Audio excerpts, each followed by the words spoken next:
The servants informed him of his number, that they had brought her. The master ordered her to be brought closer. As they say, every cloud has a silver lining. The servant said that when she approached His Majesty, she should kneel down and press her forehead to the floor. That's where her troubles began. Who knew that death would be involved? One day, 3 months ago, a plague broke out, and all people were forbidden to go outside. In the 21st century, they were forbidden to contact others. One day, she went out to the store for food and was hit by a car. It was the worst possible outcome that could have happened from ignoring a text message advising people to stay indoors. People should never ignore emergency messages. The place where she first opened her eyes when she thought she was dead, she found herself inside the well and did not understand at all how she could have gotten stuck there. She immediately began asking for someone to help her, but there is no one. So she thought about how remote she is that no one can hear her. It seems like there is no one here except her. And then she saw the light in front of her was a crowd of strange people. She was very scared and started screaming. People didn't understand where she was from and thought she was a spy. That's how she got out of the well. People noticed that he couldn't even speak normally. The girl did not understand what it was because she was not in her own body. She thought that she was sleeping, and everyone thought that she was crazy because she hit herself. The man asked if she remembered how she got into the well, or if she remembered her name. And I made sure that this is not what she thinks about people from the village in such strange clothes. Even though she is hearing this language for the first time, she can understand everything correctly. Perhaps God took pity on her and gave her a chance. Then she decided to give herself a cool name for her new life and said that her name was Elenfiela Ruse de Morcia, Irina. She didn't even know what name could be more suitable for this fantasy world. The man thought she had hit her head. That's how she became Liffy. The villagers said that an evil man hit her on the head and threw her into a well. Or there is another option that she was first thrown into the well, and then she hit her head.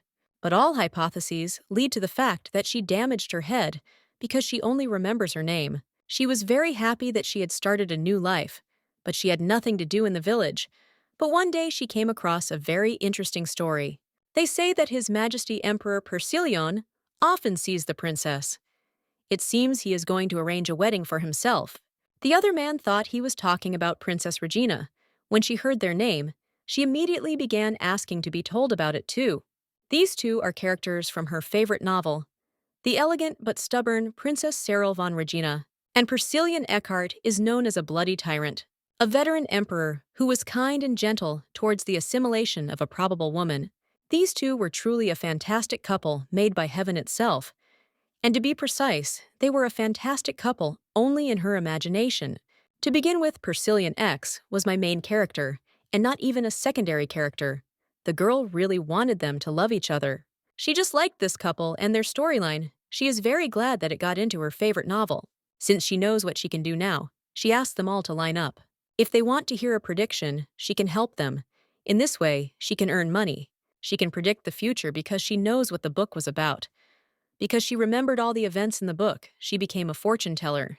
She sees her rich future because money is the best thing that can be. That's how rumors about the fortune teller Liffy spread very quickly, and before she conquered the entire empire, she was dragged to the emperor. The emperor ordered her to state her name. The girl said that she was Elenfiela Ruse de Morcia, Irina Otbor Margarita, and then she said that she was just Liffy, and on the street a fortune teller. So the emperor asked if she knew what she was guilty of. The girl began to say that she would never again predict anything about the imperial family and about the princess. But without these three, she will have nothing to predict. Now is not the time to think about it. Her life is at stake. She seems to have a wealth of information. The girl heard a child's voice and a half voice that there was someone else there besides the emperor and the knights. She raised her head and said that she knew quite a lot of things. She did not understand what was happening. And after that, a curtain was opened in front of her. This noble golden hair and beautiful bright red, like rose petals, eyes drowning in blood. A tyrant who is tragically known throughout the continent by the name of Persilion de Eckhart. She didn't understand why she was so small. The boy ordered her to tell him when he could return to his normal state. She remembers that in the second part of the novel, the emperor disappeared somewhere. Now she understands why he disappeared. She thought that it happened because of this, that he was not the main character, and was just an unimportant character. She didn't understand at all how he could turn into a child. The emperor noted that it seemed she didn't know, so he ordered her to be killed. The girl shouted that it was not necessary because she would immediately find out how to get rid of his curse and asked to give her a little time. He showed 5 with his hand and she thought, is that 5 weeks or 5 days? Well, when he removed one finger, she realized that it was 5 seconds and asked him to stop. The girl didn't understand what to do because she hadn't even earned any money and couldn't die like that. The girl shouted that he should be with her, and the emperor understood me immediately. Now she can't see where the spell came from, but she will find out what kind of curse it is. All she could find out was that if they were together, she could help. He didn't understand at all how she knew about the curse. It seemed she had guessed right and got away with it. She told His Majesty that he had a huge number of people who did not like him. The servant noticed that the aristocrats had been acting strangely lately. Just a few minutes ago, she thought that this knight was a terrible person, but now she respected him. Liffey said that she must stay with him until the curse is lifted, and she doesn't know how long it will take, but he must keep her alive. The more complex the problem that needs to be solved, the more carefully she treats it. She hoped that in this way he would not kill her. But the emperor believed that she had made this up to save her life, and asked how she could prove the truth of her words. She assumed he had approached her, because everyone was talking about the fortune teller, and he had a very unusual situation. If he had any illness, they would have found it by now. Besides, the priests can't help either. It seems he turned to her for help because he couldn't solve his problem.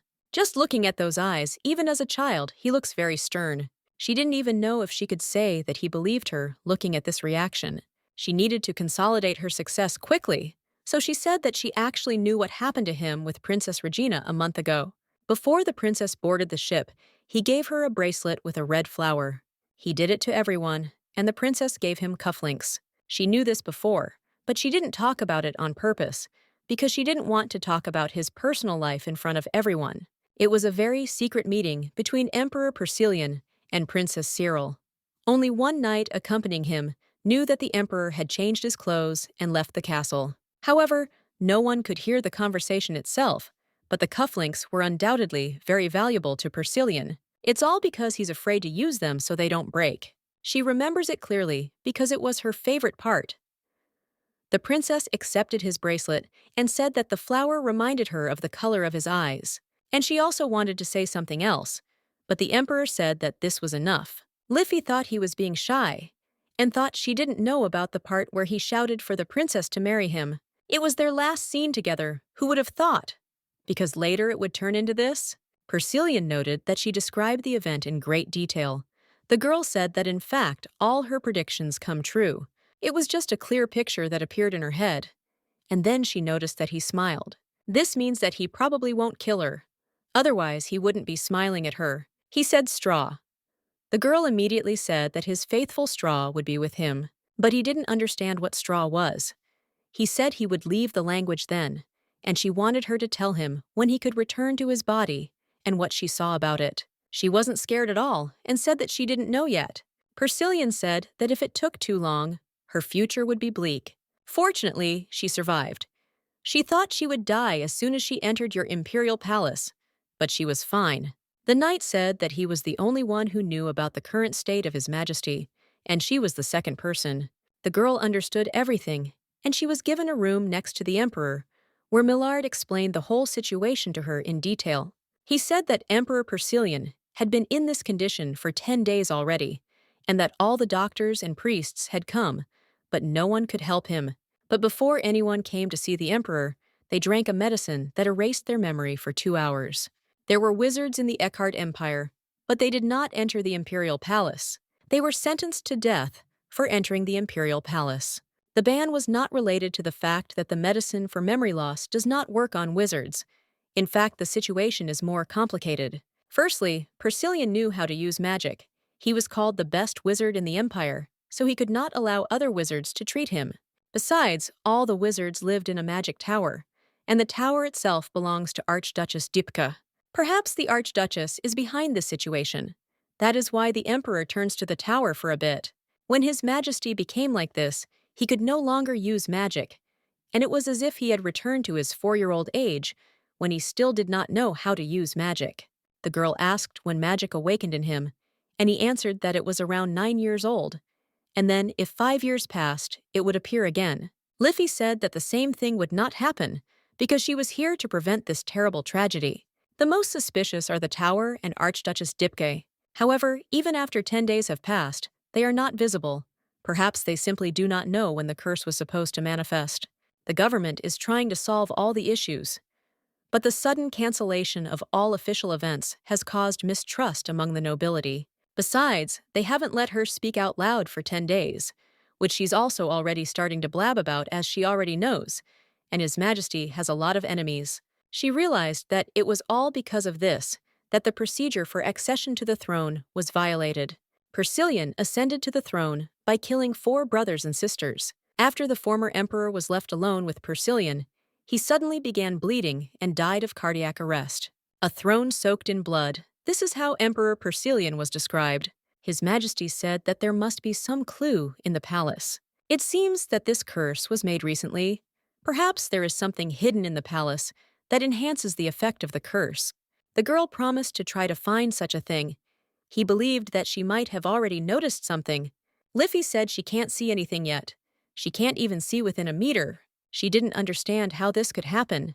The knight said that, to begin with, they decided to announce to everyone that His Majesty had taken a vacation, during which time she should find a way to get him back. The girl asked how the place became like this. The knight said that no one had supported it for some time.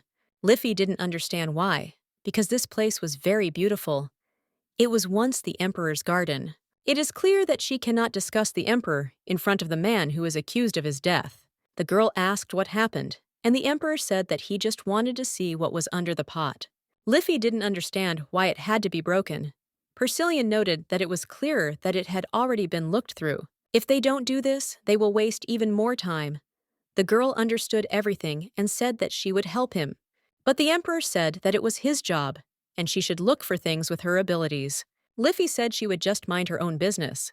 But suddenly, she heard someone coming, so she immediately rushed towards the emperor. The knight asked who was there and who dared to come here without His Majesty's permission. The woman said that she was walking through the palace and suddenly heard a loud sound, and it seemed like they were going to destroy Philip's greenhouse. The girl realized that this was an archduchess. Only one person in the empire can currently hold this title. With this man comes the cousin of the previous emperor, Dipke von Dedeus. The man did not understand how it was possible to do such a thing to the greenhouse, this great treasure of the imperial family. They must immediately hold a meeting of the nobles and officially express their dissatisfaction to the emperor. The lady noticed that you emperors have so much to do, and he doesn't even go out. It seems he is very tired. He even decided to take a vacation. She was about to leave. She suddenly heard this sound. Someone decided to destroy this greenhouse, and she doesn't even know who to turn to about this issue. The woman asked if the girl could answer this question, after which she wanted to know her name. The girl said that she could be called simply Liffey. It seems that this child broke a flower pot, so she wants the girl to let her talk to him. Liffey started to say that he was just a child, and it would be better to scold her. The Archduchess said that she would really answer for this. She asked what they had done in her younger brother's greenhouse. The Count remarked that she was the fortune teller. The lady was surprised and asked again. Lately, everyone is talking about her. She predicts people's futures right on the street. The Archduchess asked what this fortune teller was doing in the emperor's palace. Besides, she doesn't understand why this woman would transform a child behind her back. Liffey tried to say something, but Persilian himself left thereby greatly surprising the Archduchess. After this, he rushed to hug the lady and said that this man frightened him. The girl didn't understand what was happening. Fortunately, it seems that the Archduchess didn't recognize Persilian, but she doesn't understand what to do. The Count noticed that this boy looked very much like the emperor. After that, the lady also thought about it. It is different in that it is very beautiful, and they really do look alike. Now, she is sure that the Archduchess did not recognize little Persilian. The Count continued to say that they were, quite frankly, similar to the emperor. The girl said that he was actually the emperor's child. The Archduchess was quite freckled, which could be said about the emperor. The Count thought for a moment and said that His Majesty had not even had a wedding. So the woman said it was an illegitimate child. They couldn't believe it. The Archduchess asked if this was really the Emperor's child, that is His Majesty's. That's exactly how it was. She's here to serve this child. The lady said that as far as she knew, the Emperor had not met with anyone. Maybe it had something to do with the vacation. The girl also added that his mother had died. The girl understood that the Emperor would be angry if she left her alive, so she decided to kill her. They believed that he had suddenly stopped giving receptions because he had a son, and at the same time, his beloved died, and he took a vacation in order to visit her grave. The girl said that everything was exactly like that, but they didn't understand what this child was doing here. Liffey told him that he would be raised here. The girl did not understand why she continued to stutter, because in this way she can catch her in a lie, Mrs. Polina, that she is raising this child. She came across me, after which she took him in her arms. She asked him to sit quietly, and then she said that he was a great guy. The Archduchess said that this child that is a prince and she wants to know his name. The girl almost said his name was Persilion, but then said he was Perry. This is His Majesty Perry. The Archduchess bowed and said that she would come to meet him next time, and she told him to remember that he would not be able to survive in this place. But if he is strong, all this will change. The lady realized that he seemed to like the name Perry. Liffey winked at the knight and thought she was doing a good job. The knight asked if she understood what she had just done. The Emperor turned to her and asked if this was the scene from the prophecy she had seen. The girl was very scared and then decided to say that this was exactly how it was. She was very happy that he solved the problem for her, so she noticed him smiling. The Emperor said that he seemed to see a scene where someone cut her neck. It seemed that he could predict too, but still the boy said that he wanted to see what future awaited her. Viscount Jorzer said that the Archduchess had already seen the prince. According to the Count, they had met in the Emperor's garden. The man was in complete shock and asked if this was a place where His Majesty had completely banned access. They thought that the fact that His Majesty allowed the prince to go there showed that he was giving him a lot of power. Now the palace is growing day by day, and while the Emperor was absent, the nobles were busy with this. But now it is unclear where the prince appears from. It seems like a very good opportunity. They said that Prince Perry lived outside the imperial palace, so he is a very naive person. Then he just needs to be near this child. The entire emperor left all powers to the prince. This means that the child from his beloved woman will be the main heir. Despite the fact that he is a cruel tyrant who imagines a knife to the neck of his assistants, he still knows how to love. He could not miss such a wonderful opportunity to lead an empire. So he asked what modern children like most. Prince Perry has been living outside the imperial palace all this time. Perhaps he likes unusual things. But this should interest any child. The Viscount was delighted.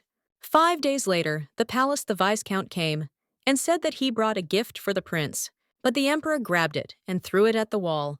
Liffey approached the Viscount and asked if he knew how many such gifts His Majesty the Prince received every day. He was already tired of it. That's exactly it. So next time he should bring a rattle that will be decorated with pink diamonds. The Viscount began to say that it was very expensive, but the woman repeated once again that she had said that a pink diamond was needed. The man had no idea how he could save up for this pink diamond. The Emperor asked if this meant that they would bring him toys and she money. Liffey didn't understand what he was talking about. She was only showing his true level. Besides, this way, he can easily get rid of some nobles. Persilion sighed and told her to forget, and the girl was glad because he was not angry. It seems he was just tired of these events. When she came up with a story about the print, the Emperor became very angry with her. He said he was sending her signals, telling her to call him little brother. However, she did not understand how she could say that they were related, because they were completely different. He was too sweet, so he decided to take his anger out on her for now.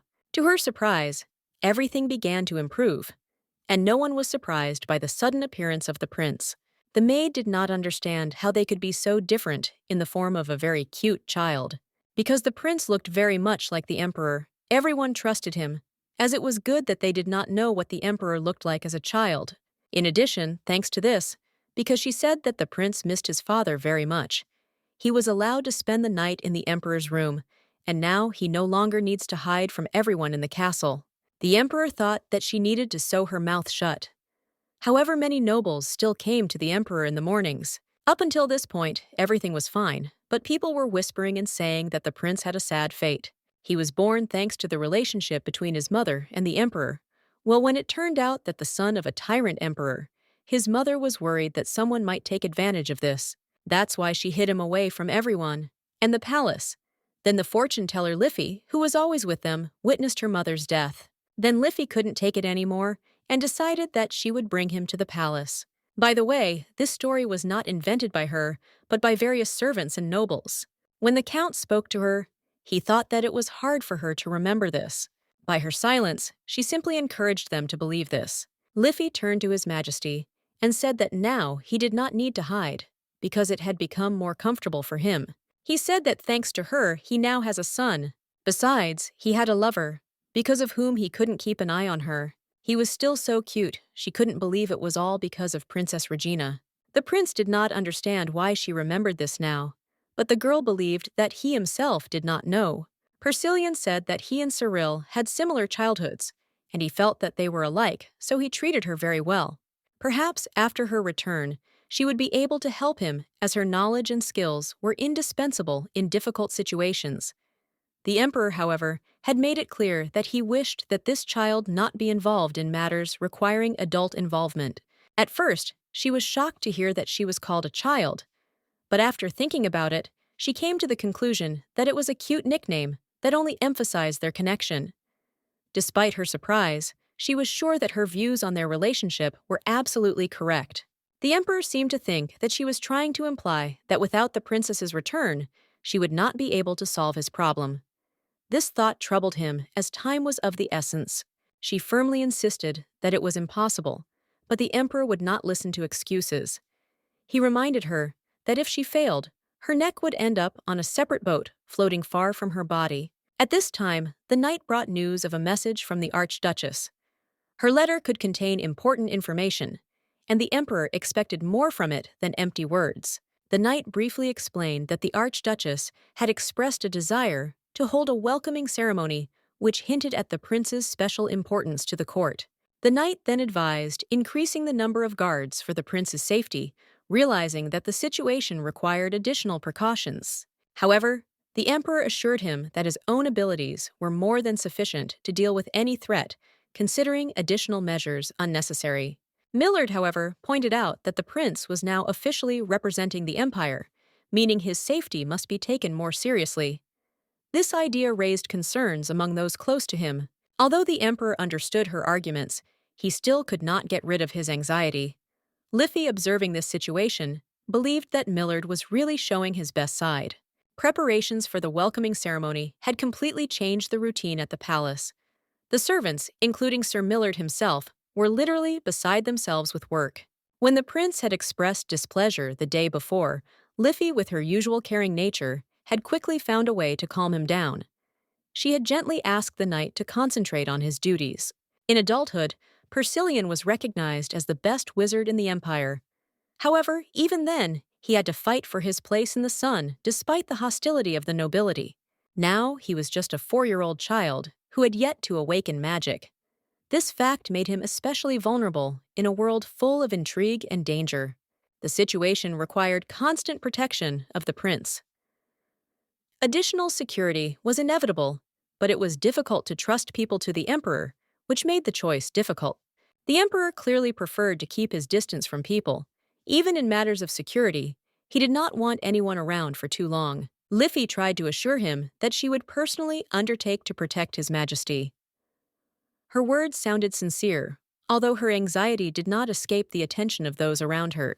The emperor did not argue, stating that he was capable of finding suitable knights on his own. His confidence made the lady feel confused, although she did not show it. Doubts tormented her soul. She wanted to help, but she understood that if something went wrong, all the responsibility would be placed on her. However, she managed to achieve the desired result, although she knew that this document delegating powers to the prince would cause controversy.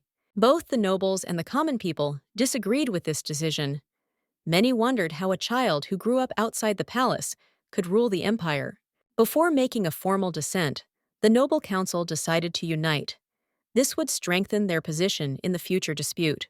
The prince chose a limited circle of nobles to meet with, since he simply would not have had the strength or time to meet with everyone.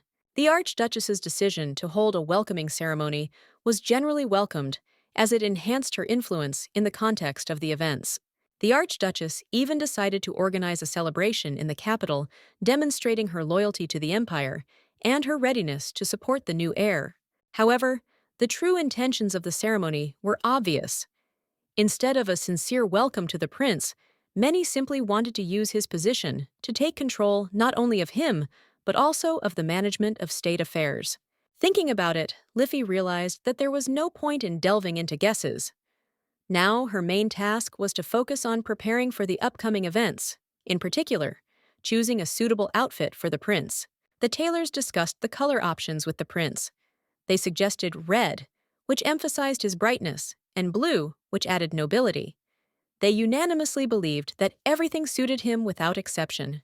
For such an important event, a talented designer was invited to create the perfect outfit for the prince. This emphasized the seriousness of the young heir's first official ceremony.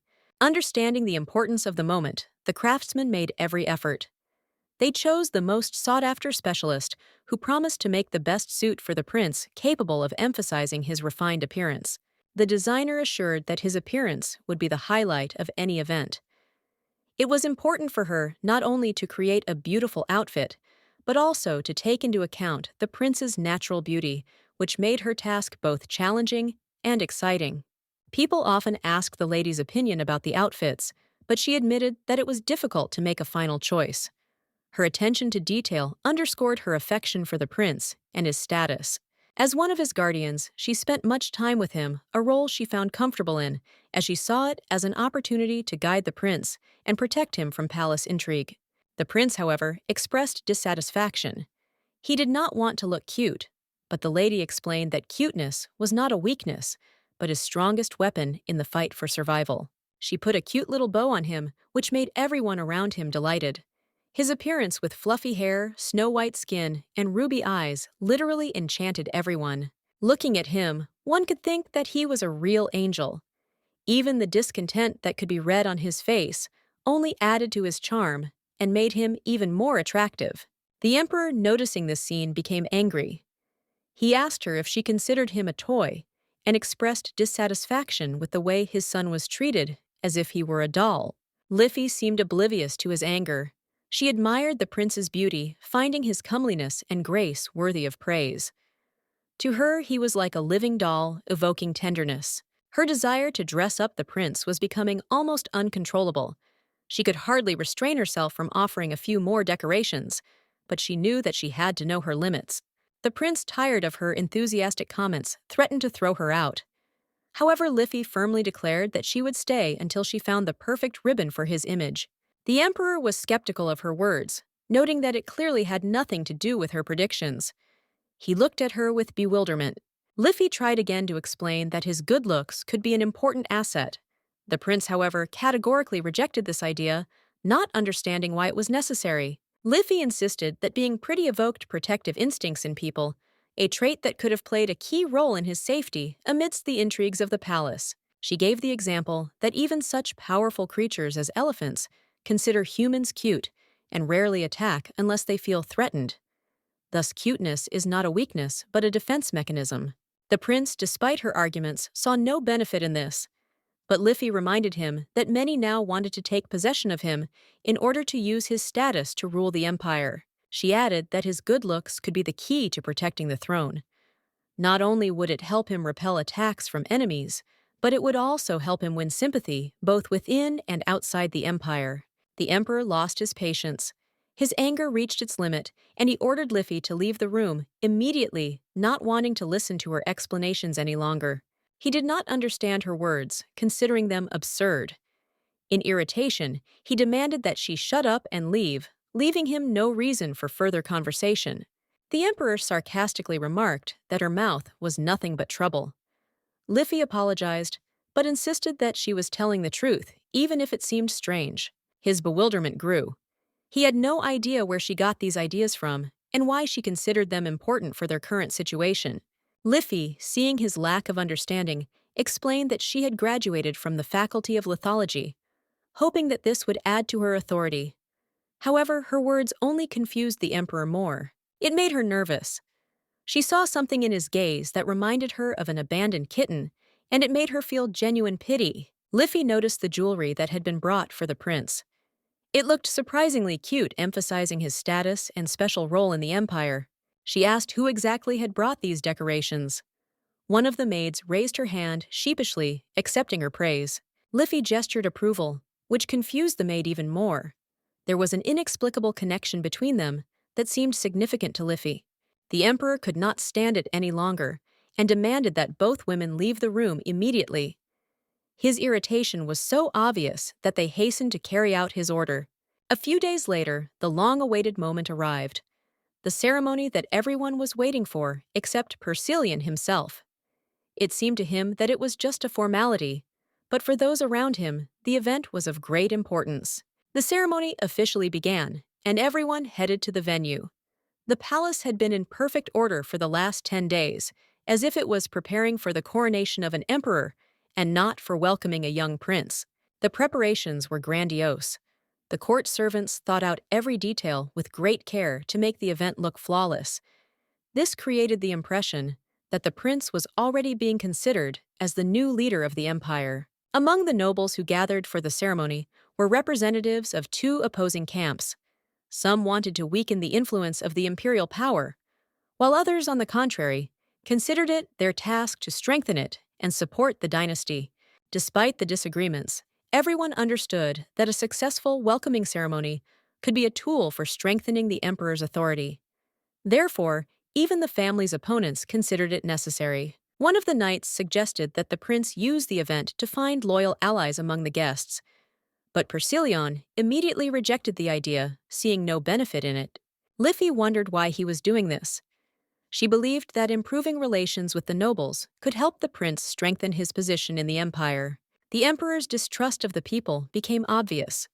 For Persilian, who was used to relying only on himself and his sister, the idea of collaborating with the nobles seemed pointless.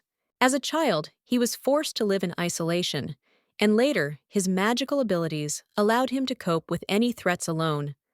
But now, without magic, it would be useful for him to find reliable allies. However, he claimed that it was pointless to trust adults, much less seek allies among those who perceived him as a child. Such mistrust seemed justified to him. The prince reproachfully reminded Liffey that her job was to find cursed objects, not to try to pick up followers for him. Her interference irritated him. Liffey, however, explained that strengthening his position could greatly speed up the search and help protect him from those who would take advantage of his position.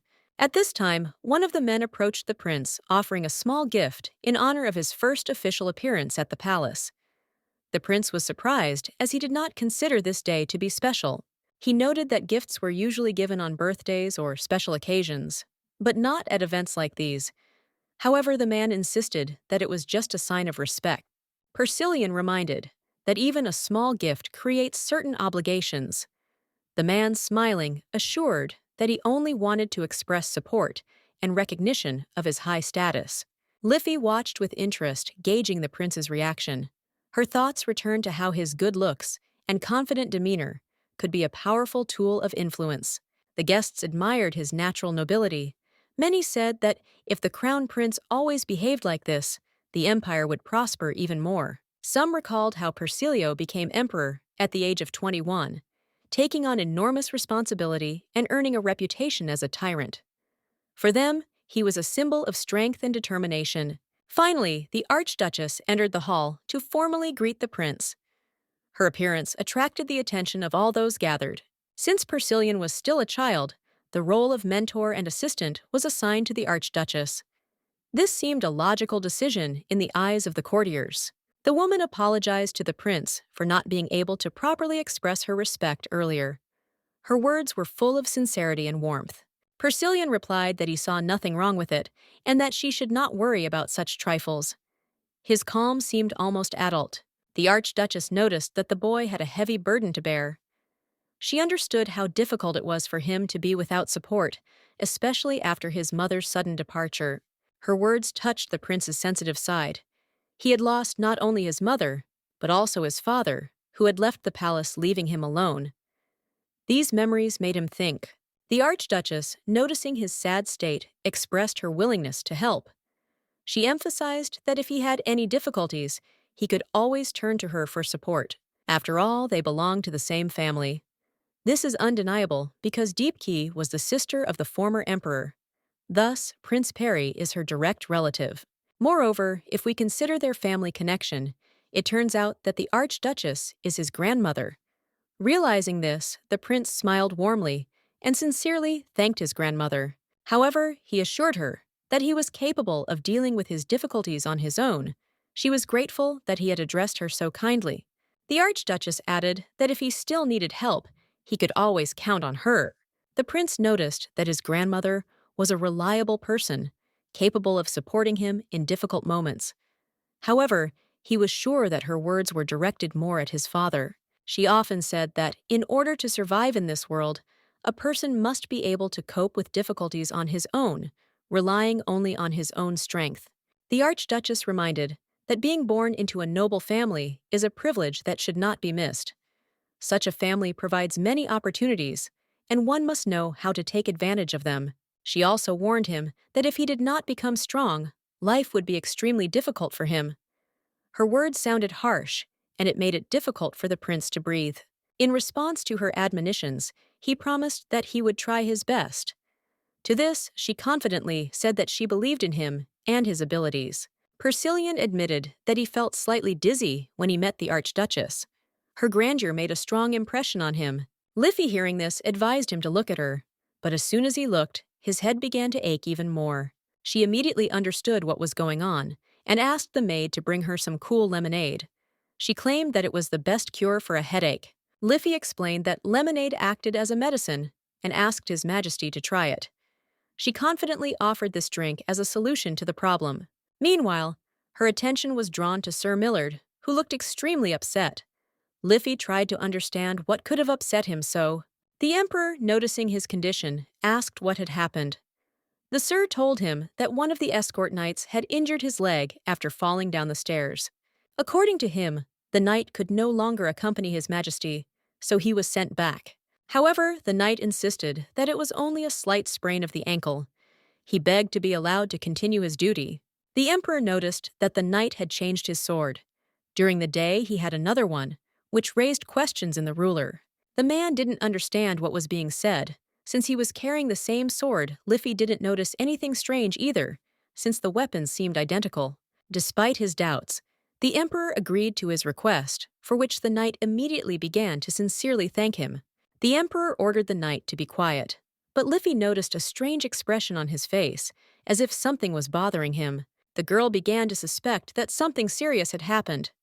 At that moment, someone joyfully exclaimed, "Greeting, His Highness." This was Viscount Gulmover-Life. Outside the palace must have been very difficult for him. He lost his mother at an early age, and then found himself in the palace where even his own father abandoned him. The Viscount bitterly could not understand how the Emperor could be so heartless. He even suggested that Prince Peri call him his father if he did not object. Liffey was shocked by his words. She believed that he had dug his own hole by challenging both the Emperor and common sense in such a way. The girl could not understand how the Viscount dared to call the Emperor heartless and at the same time offer himself as a father. It seemed the height of insolence. Apparently, the Viscount was not from the capital because his name was not familiar to her. Usually, such people remain unnoticed for the rest of their lives. Liffey could only hope that he would not be killed.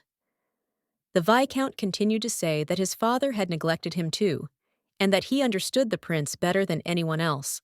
The prince, tired of these speeches, resolutely declared that he had had enough and that the Viscount must leave immediately. However, he continued his speeches. The Viscount spoke of the bad rumors about the Emperor, claiming that His Majesty was known as a heartless man who decided everything by force. He declared that he could become a strong support for the prince, one that even a tsunami could not destroy. His words sounded more and more bold. The Emperor, unable to bear it, rose abruptly, overcome with rage. He ordered the sword to be brought to him, which caused confusion among all those present. Liffey only hoped that the Viscount would not be hurt. The Emperor lifted the heavy sword with difficulty, causing the girl mixed feelings that she tried to contain. Despite his efforts, the Emperor barely managed to get the sword to the Viscount and threw it in front of him. Liffey did not understand how he intended to use this weapon. The prince shouted at the Viscount to take his sword and behead himself. Liffey could hardly believe he was serious. The proverb, "the apple doesn't fall far from the tree," was perfect for this situation. Everything pointed to the prince's anger being hereditary. The prince demanded to know how they dared insult his father in his presence. The Viscount insisted that he had not meant to offend anyone. The emperor said that if he was not thinking about his words, it would be better if he kept quiet. His anger was obvious, and the tension was growing. Liffey realized that this could not go on and tried to intervene. She said that the day was too auspicious to be marred by bloodshed. The emperor looked at what was happening with disbelief. He could not understand how the Viscount could allow himself such impudence, even if he had meant something else. Liffey noted that discussing the father's notoriety in front of his son was the height of impropriety. She added that this was no time for rudeness. She offered to be generous and forgive the Viscount. In return, she decided to offer him something else to change the situation. The emperor restrained himself and declared that the Viscount's blood would not be shed that day.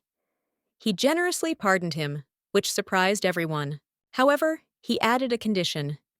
Now the Viscount must end each of his sentences with the words "woof woof," so that everyone would know that his words were nonsense. The emperor suggested that he try to do this. The Viscount was completely confused, not knowing how to react to this.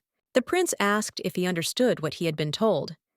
If the Viscount failed, he risked losing his head, which completely horrified him. Trying to avoid the worst, the Viscount gratefully agreed and concluded his statement with the words, "Woof, woof." This caused laughter among those present. The prince noticed that "woof, woof" sounded too cute and suggested another option. Let the Viscount say "oof, oof," which looked even more ridiculous. He addressed everyone, asking them to report to him if the Viscount did not follow the new rule. His words caused a quiet laugh in the hall. After this, the prince said that he wanted to go out for some fresh air, clearly needing a break from what was happening. Liffey asked if she should leave, but he categorically forbade it. He was worried that aristocrats would approach her in her absence. The girl thought that he wanted to protect her, but in fact he did not trust her, fearing that she might say something unnecessary. Liffey assured the prince of her loyalty. However, he reminded her that before her stood the man who had once tried to kill her. She didn't object, realizing that if the aristocrats captured her and began to threaten her, she might tell everything she knew. Liffey overheard the guests discussing how the "oof, oof" order was too harsh, confirming that the prince's character could not be hidden. Everything the prince did caused heated discussion among the nobility. Their opinion of him gradually began to change for the better. Liffey knew that the aristocrats were against the emperor, but she did not expect them to be so open in their conversations with the prince. The emperor, who once possessed great magical powers, now relied only on his loyal soldiers and had to deal with the nobility to stay on the throne. Liffey assumed that he was very tired, but the prince hinted that if she solved his problems, he would feel much better. Even if she couldn't lift the curse, she was sure that her ability to hide problems could be useful. The prince assured Liffey that she need not worry, but she noticed that he looked tired and even a little sleepy. His eyes were barely open and his face was clearly displeased. Persilian, despite his adult mind, was in the body of a child, and this greatly affected his physical condition. His body quickly tired, which prevented him from staying in shape. Last time he even fell asleep, right while getting dressed. Liffey suggested that he should rest and go to bed. But the prince, despite his fatigue, insisted that he could not leave the ceremony early. He tried to remain steadfast, despite his physical exhaustion. Liffey assured him that everyone would understand that he was a child and needed to rest. The prince, who was beginning to nod off, admitted that she was right and that he really should rest a little. However, Liffey realized that she had made a mistake in suggesting that he rest. The prince accused her of treating him like a child, which greatly irritated him. His face became gloomy with displeasure.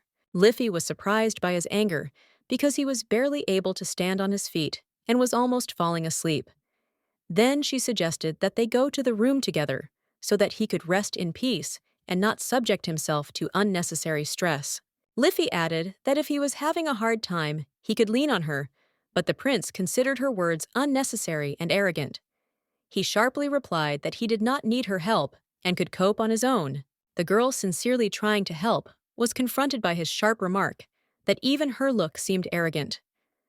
This hurt Liffey greatly, but she could not leave him in such a state, realizing that he needed support. Suddenly, the prince noticed something strange with the swords, and his loud cry echoed throughout the hall.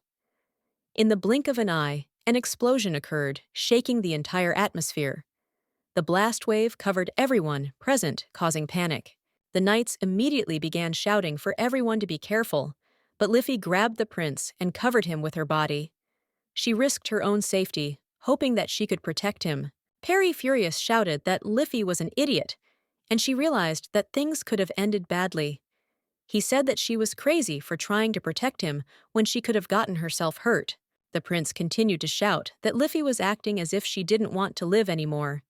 He demanded that towels be brought to her immediately for treatment. His words were full of indignation and panic. Perry insisted that she endure the pain and not move, while Liffey complained that she was in great pain from her wounds. She could not contain her emotions, realizing the seriousness of the situation. Liffey was shocked that the prince was angry because she hadn't managed to dodge the explosion.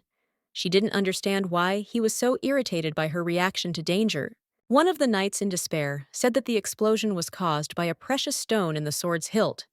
This assumption seemed very likely, since this sword was at the center of the event. The knight who held the sword died instantly, without having time to react. It was the same knight who had twisted his ankle on the way here earlier, which could be the reason for its slow action. Perhaps someone was using mind control magic to control the knight at that moment. The prince said they would deal with it later when the situation became clearer. The explosion happened right next to the balcony, and it could have been an assassination attempt on the prince. Someone was clearly trying to destroy him, and it could not have gone without consequences. Liffey realized that this place where the welcoming ceremony was held was a potential target for many enemies. She knew that the prince was not welcomed by everyone, but she was surprised by how calmly the emperor reacted to the incident. It seemed that the emperor was used to this feeling of someone constantly trying to kill you. He was so unfazed that Liffey felt sad. This was an unusual person, which seemed strange to her. She thought that the emperor had, in a sense, taken her prisoner. In this situation, she should have run, but for some reason she ran to him, deciding that he was the one who needed her support. The prince thought her actions were stupid, calling her an idiot. Liffey calmly replied that she knew he would survive in any case, despite all the dangers. The emperor didn't understand what she meant. Liffey explained that he wouldn't have died in the explosion, and if she had just run away, he would have come back and punished her. She was trying to show her rationality. Liffey thought that she would be less affected by the explosion if she stayed nearby, and this was her conscious decision. She was a calculating person, which greatly surprised the prince. Liffey thanked the emperor for taking care of her, and he thought it would be better if her mouth got hurt than if she continued to argue with him. The prince's welcoming party ended in chaos. The nobles were quickly interrogated, and the wounded were sent to the palace for treatment. The atmosphere was tense as everyone tried to figure out who was behind the attack. The magicians from the magic tower examined the scene but were unable to find the culprit. For safety reasons, it was decided to station soldiers in front of the palace to protect the prince. That night, the atmosphere in the palace was tense, and Liffey found herself in Persillion's room, where they discussed their next steps together. Liffey approached the emperor, offering to sleep next to him so that they could be prepared for any threat. The prince found her suggestion strange and told her outright that she had gone mad. However, Liffey explained that they had to be careful until they knew who was behind the explosion. She had to be there to pick him up and run away with him if necessary. The emperor remarked that she spoke of him as a child. Liffey replied that she spoke of him as a child because he was now in a child's body, and his abilities were greatly limited. Outside, he would be guarded by a knight, and inside the room she would be. Persilion agreed with her proposal, but noted that they had forgotten to ask his opinion on the matter. Liffey admitted that his opinion had not been taken into account. The prince became very angry and shouted at her to leave the room immediately. He threw a pillow at her, and Liffey took it as a sign of agreement.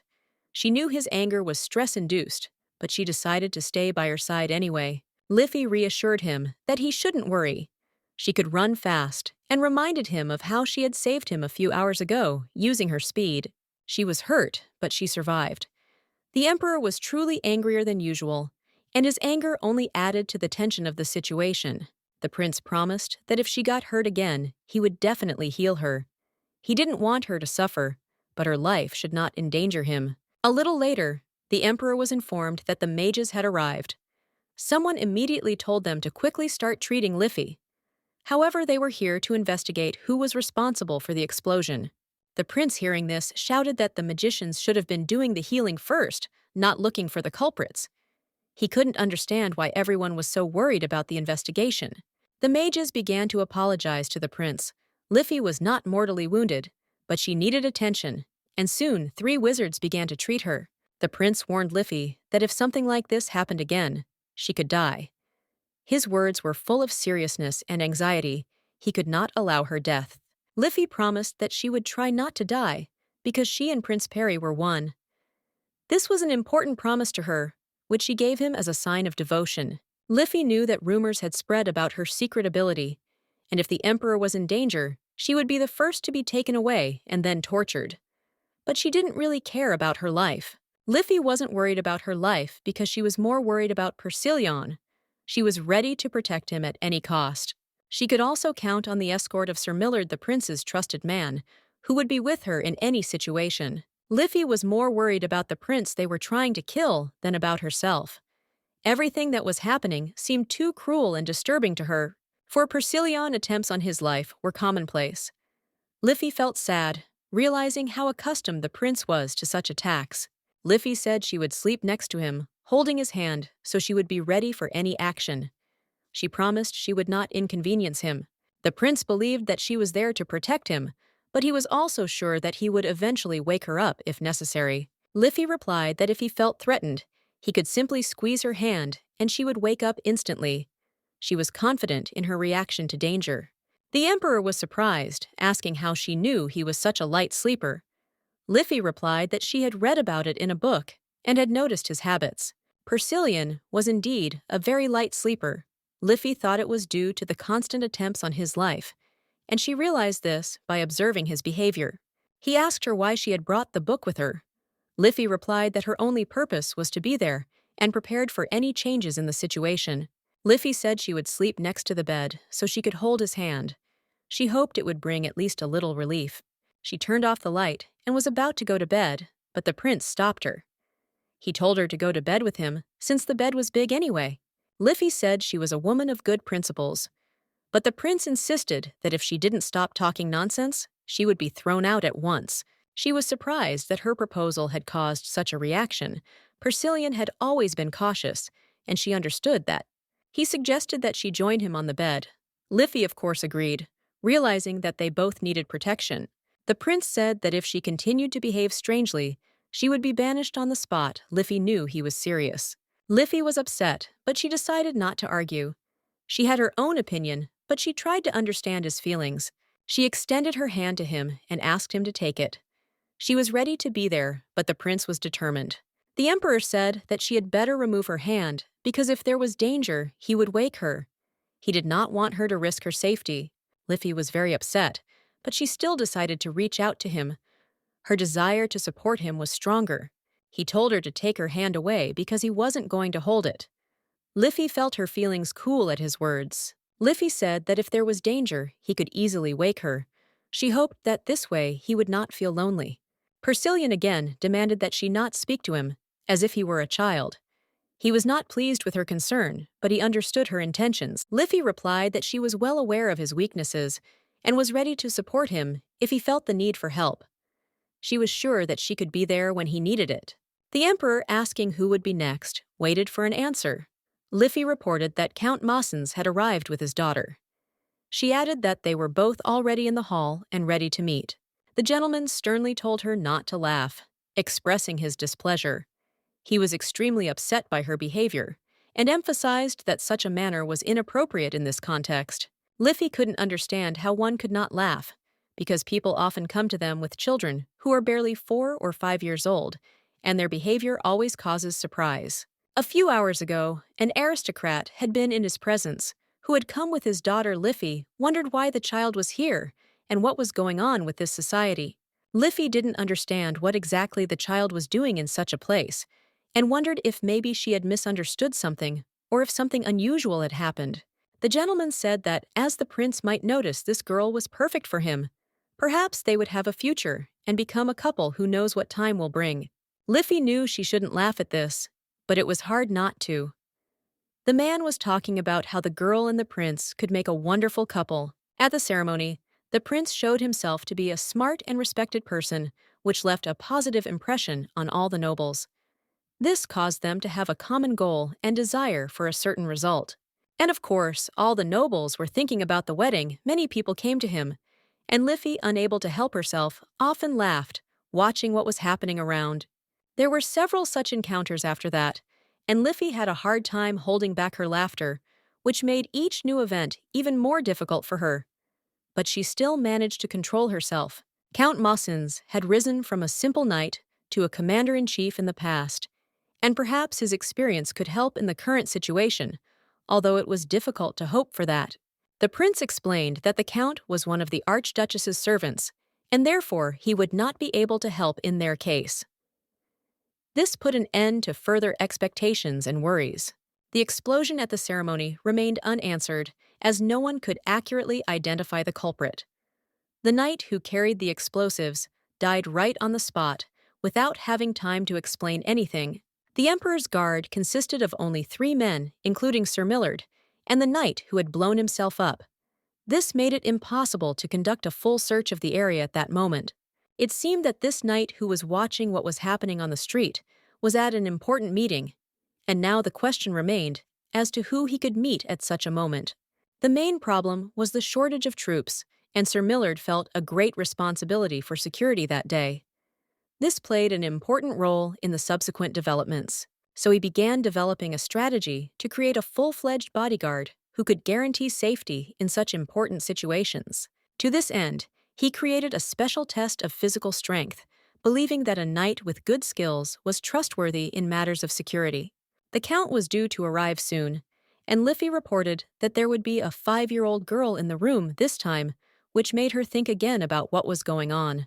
The emperor, hearing this, remarked that he was not interested, but Liffey reminded him that the importance of such meetings should not be underestimated. Time would tell what would happen next. The emperor could not understand how anyone could take a 5-year-old child seriously, considering it nothing more than madness.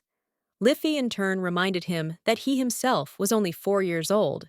The emperor shouted at her to be quiet, which made Liffey laugh again.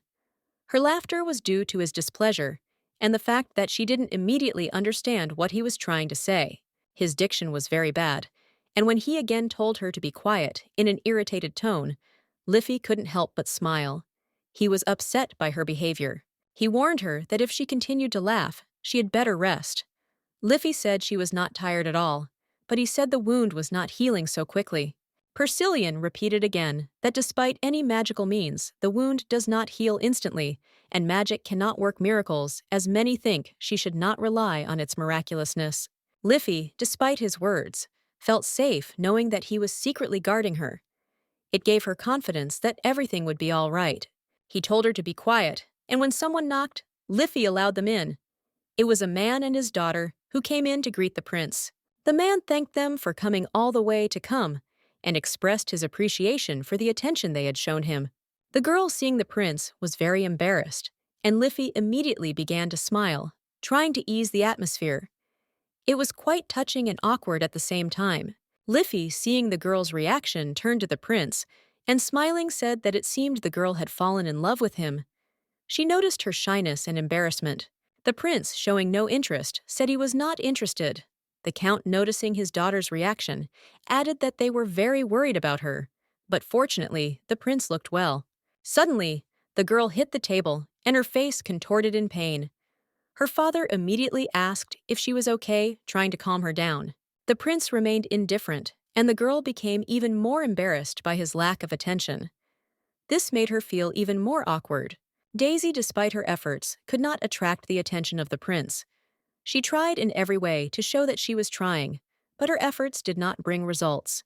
The girl kept trying despite the prince's lack of interest.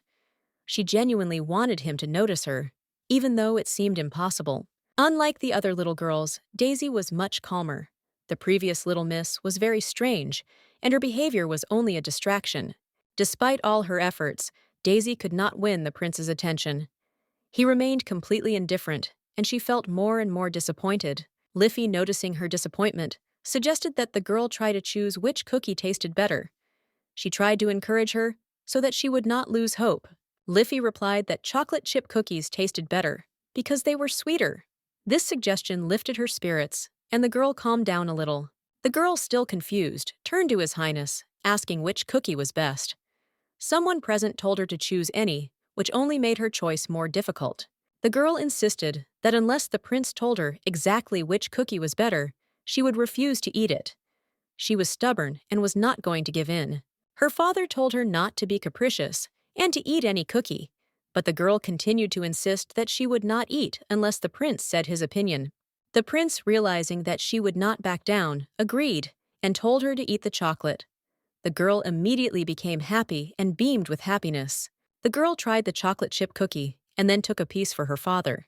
He ignored her gesture, which hurt her even more. Annoyed, the girl threw a cookie at the Prince Liffey, reacting with lightning speed, caught it, thereby causing surprise among everyone present. Everyone was shocked that Liffey managed to catch the cookie. It was an amazing feat, and no one could understand how she managed to do it. Liffey noticed that this special skill was passed on to her by Daisy. She was grateful for such an ability that was useful at this moment. Liffey emphasized that this skill was passed on to her by Miss, and now she could use it to help in situations like this. When Liffey saw the prince's look, she knew she had better keep the cookie and give it to the prince, doing so with a look of disappointment on her face. The father turned to his daughter, sternly telling her not to do that again. He explained that such behavior was unacceptable and that decency had to be observed. He apologized to the prince for his daughter's behavior, explaining that she was still too young and did not understand all the consequences of her actions. The father suggested that the prince himself punish his daughter for her misdeed. The prince, in turn, noted that punishment was indeed necessary. The prince reminded that one should have thought about the consequences before bringing a small child to such an important place. It required a more serious approach. The second thing he noted was that the count had not considered the consequences and had brought a little girl to the meeting. He should have thought in advance what would be appropriate for such an event. So you have to take responsibility for all of this. But the man says he didn't want any of this. He asked not to be punished. As strange as it may seem, he wanted to be left alone, not tormented. It was his quiet but sincere wish. The boy agreed to the request, but on the condition that he would tell all the aristocrats not to bring their children to such meetings. This would help avoid additional inconveniences. He warned that if anyone dared to bring their child, the same thing would happen to them as to the cookies. It was a very serious warning that no one could ignore. The man quickly agreed and expressed gratitude for the leniency shown. He hurried away to fulfill his promise. The prince was so tired that he did not want any cookies or any other treats. He was completely exhausted by everything that had happened that day. The lady remarked that she liked chocolate cookies, which made the prince think he asked if it was normal for her to have such preferences. The girl replied that he actually didn't even yell at her, and that was quite surprising. It was unexpected for her, but she felt that maybe it was a good sign. There were a lot of girls around Persilion today, and it was Daisy who decided to throw the cookie first. However, there were other moments that attracted the attention of those around. He was not surprised by the attention the incident was getting, but he still remained calm and did not yell at the children. This surprised everyone, as most people would have expected different behavior. Perhaps he liked Miss Daisy, and that is why he decided to spare these children. He believed that it was wrong to have any feelings for children, but feelings could arise involuntarily. The girl couldn't understand why he took her joke so seriously. The guy noticed that she didn't realize what was happening yet, and this was probably due to her age. She probably grew up in a loving and caring environment where moments like this were normal. It was completely natural for her, and she couldn't understand why he was so concerned. He suggested that she heard the word, "Don't do that," much less often than she heard, "It's okay," which explained her unflappability in situations where others might have been worried. In the book, Persilion's childhood was not described in detail, only that it was mentioned to be similar to Cyril's childhood, which was a rather strange but interesting coincidence. Cyril's childhood was full of suffering. Her mother died early, and life in the Duke's family was cruel and unfair. These memories left a deep mark on her soul. Cyril was constantly on guard, subjected to many sufferings and hardships. But later, she proved herself to be an outstanding swordsman, despite her difficult fate. Despite her painful and difficult childhood, she often recalled it, and that this childhood is not forgotten. It was an integral part of her development as a person. It all reminded her of the emperor's childhood, and she felt that they had something in common. They had both experienced hell in their lives. When she heard him talk about his childhood, she felt a strange mixture of emotions. The feelings were hard to describe in words, but she knew something important had happened. This feeling could be described as sadness, but there was no word that could accurately convey the full weight of the experiences he had endured. She turned to the emperor and said that he could do whatever he wanted. This was said with respect, so that he would feel free to do what he wanted.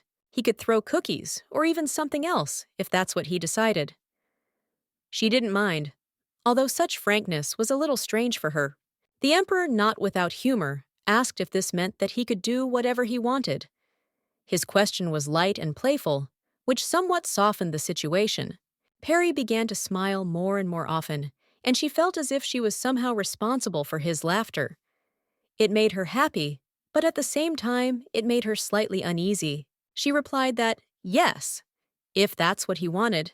Perry, smiling, noted that if she wanted to say, baby, it would be better not to say it out loud. She hadn't meant anything like that, but now that he'd said it, she found it hard to figure out how to joke about children, especially when she wanted to tease the prince. She promised to continue looking for a way to break the curse, but so far, she hadn't been able to find a solution. The curse was too well hidden, and it made her nervous. The girl said that she was continuing to search, but the spell was so hidden that nothing could be found yet. The emperor insisted that she not waste time and continue searching. She didn't understand how he could let her go like that. After all, she didn't know who would catch the flying cookies if she left. That seemed important. The master asked her to be a little quieter. She remembered that she had forgotten about searching for the cursed object and decided to start searching with renewed vigor. Around the corner, she was met by the count, who said that he had something important to pass on. This was unexpected, and she felt a little uneasy. She did not understand what the count wanted to tell her, and asked again in surprise. It was something important, and she could not understand his motives. The count explained that he had been in a hurry and had forgotten to give her the necessary documents. This explained his strange behavior. He asked her to hand over the documents to the prince. The lady thought that they might be important papers, perhaps documents concerning the empire. Opening the documents, she found that they were about knights. It seemed that the news of the prince recruiting knights had already spread throughout the palace. Most of the knights appeared to be aristocrats. The count said he had once been second in command and could attest to the trustworthiness of these knights. In fact, it was a commission from Archduchess Dipka. He added that it was important to understand how significant this information was. The count said this later, which surprised the lady. She did not expect such a turn of events, and asked again to make sure that she understood correctly. Archduchess Dipka sent the documents hoping that they would be useful to His Highness. It also showed her concern for Persilian. The lady felt that the Archduchess was truly worried about her little blood. She agreed with the Count's opinion, but was somewhat confused. It reminded her of how corruption had crept into the process of recruiting knights, and she wondered if it was worth handing these documents over to the Emperor. She began to wonder if these documents were part of some kind of trap. After all, she herself seemed suspicious, and her actions could be taken the wrong way. The Count went on to say that he had chosen the sapphire for her. After noticing her blue eyes at the ceremony, he thought the stone would look great on her. The lady realized that this could look like a bribe, but the Count hastened to explain that he did this to show the seriousness of his intentions and to pass the document through hers. The Count assured her that the sapphire had no particular value. It was just a gesture, and she was the only person he could trust with this document. He did not expect her reputation to suffer, But the lady thought about the consequences if she was perceived as an intermediary in the transfer of a bribe. He added that he hoped for her honesty and would hand the document over to Her Majesty. The Count was sure that this was an important step and believed that the lady would do everything right. He expressed concern that no one should find out about the bribe, otherwise the reputation would suffer. This was an important point, and she had to be careful. The lady assured him that she would hand the document over to the emperor and took the sapphire. She decided that this was the only right step in the current situation. She thought that, fortunately, it was only a document, and it was easier for her to hand it over. But if it had been another thing, it would have been much more difficult for her to hold it in her hands. When she came to the prince, he met her with irritation, asking why she had come. It was an unexpected question, but she tried to answer calmly. The lady said that she had been given a bribe, and the prince was immediately surprised. He could not believe that she was not ashamed of this because it was a serious breach of ethics. She explained that the aristocrat had asked her to hand over the document and that it was the result of her work. In his eyes, it looked like further proof of her devotion. Perry was surprised that she was so open about accepting a bribe. He thought it should have been hidden, but she felt no guilt and made no attempt to hide the truth. Thanks to the document the Count had given her, she now had the bracelet. He hadn't said it outright, but it was clear that this was also part of the deal. She hoped that the prince would appreciate her honesty and, as a token of recognition, give her the bracelet as a reward. She believed that this would be fair. The prince asked her to stop chatting and told her not to dwell on it, but the girl could not help but remind him that the document had been handed over by the Archduchess. She added that this document would definitely help him. It was her confident statement, and she hoped that he would take her words seriously. He put the document in his desk and was surprised that she did not offer to destroy it. The lady was confused that he took this action so calmly. The prince explained that he saw no point in throwing away the document, since all these people were supporters of the Archduchess. He would have to talk to Millard, so that they would not influence his decisions. These people were close to the Archduchess, and His Highness knew that they could not be allowed to influence the elections in the Empire. He had to monitor their actions. The Count was sure that if he said it was from the Archduchess, it would give the document additional significance. He hoped that this would inspire confidence, but he did not expect such a cold reception.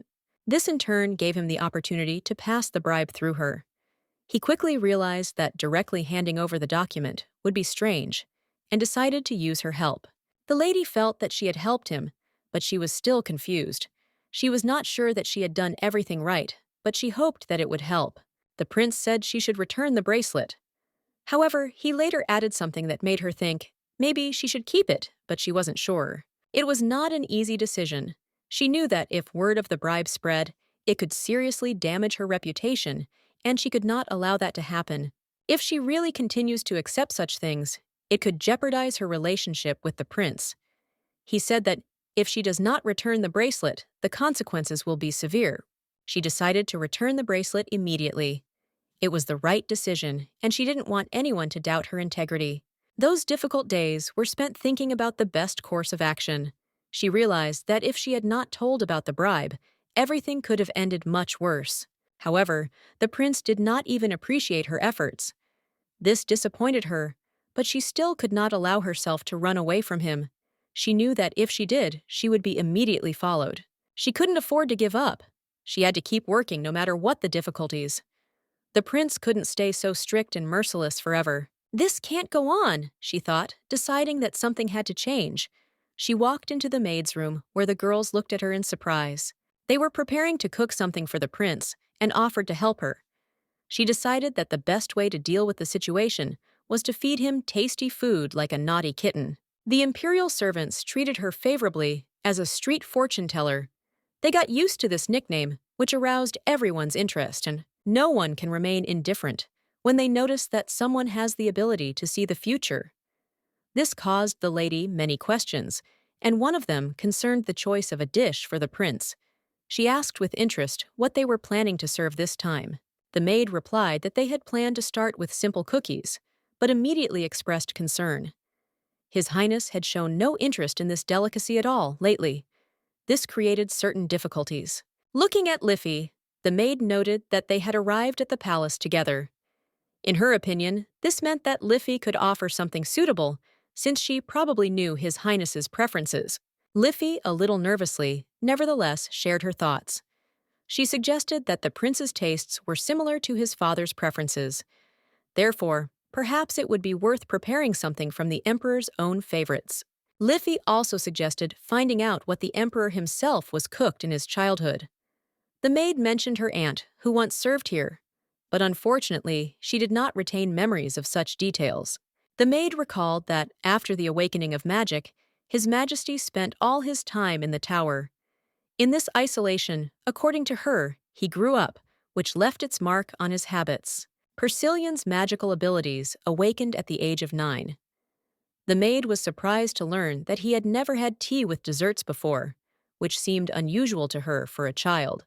When she saw 4-year-old Persillion, his tiny frame seemed even smaller than she imagined.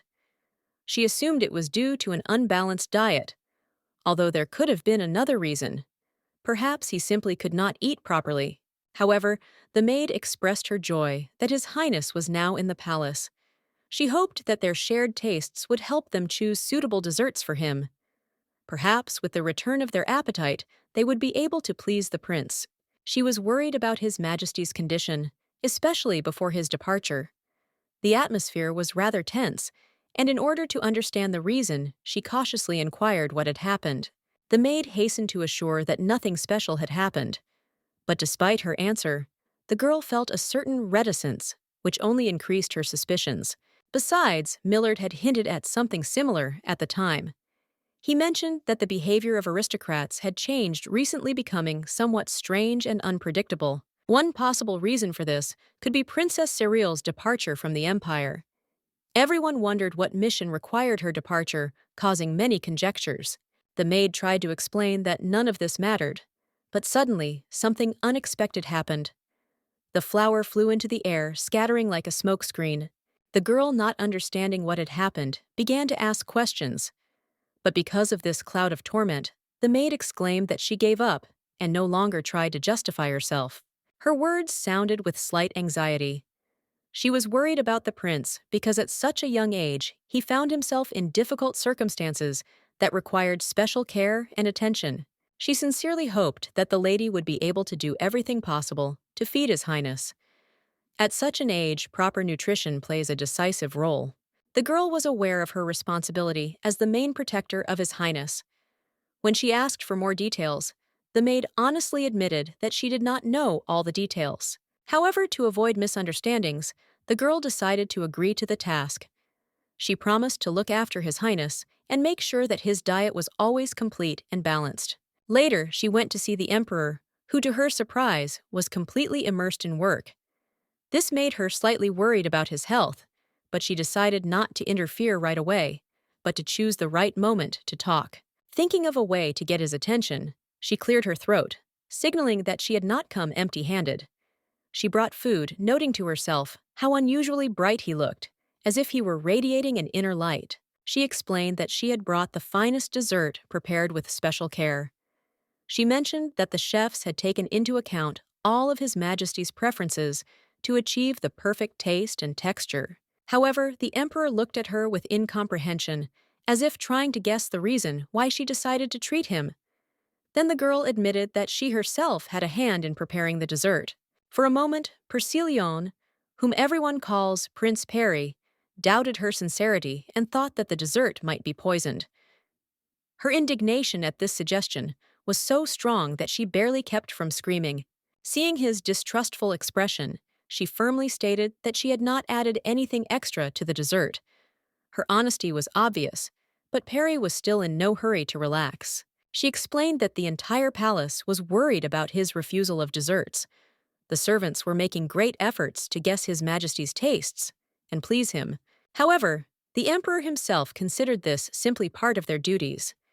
In his opinion, no one was genuinely worried, but simply tried to do their job as best as possible. Despite his words, the girl reminded him that the servants' attempts to please him were a manifestation of true feelings. Efforts taking into account all the little things were an indicator of love and respect.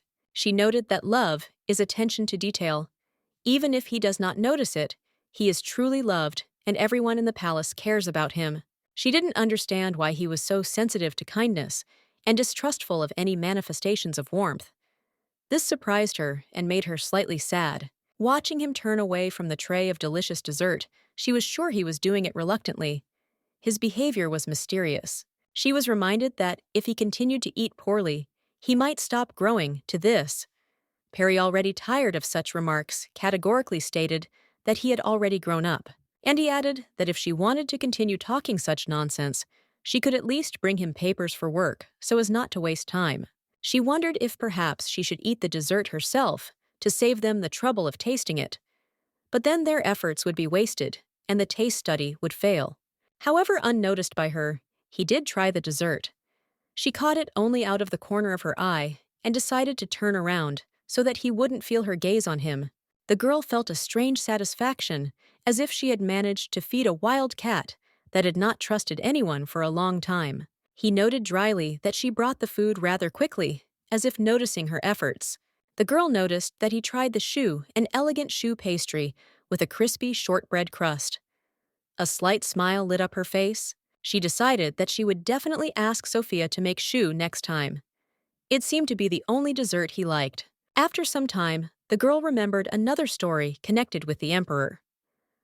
A few days ago, Persilian unexpectedly returned to her the bribe she had received from one of the courtiers. He stated that he could not allow a person to be near him who would accept such offerings. In addition to this, he wrote a letter in which he noted that he would consider the list of recommended people, but he was returning the bracelet. For her, it was both sad and offensive. She believed that the bracelet carried a special light of kindness and dreamed of being buried with it. Now she had to part with it. The girl thought about the consequences of such a categorical step of the emperor. Her thoughts were full of anxiety. After this incident, she began to wander around the palace more and more often, armed with a map. Her goal was to find the cursed object that could be the key to solving everything. It turned out that the palace was much larger than she imagined.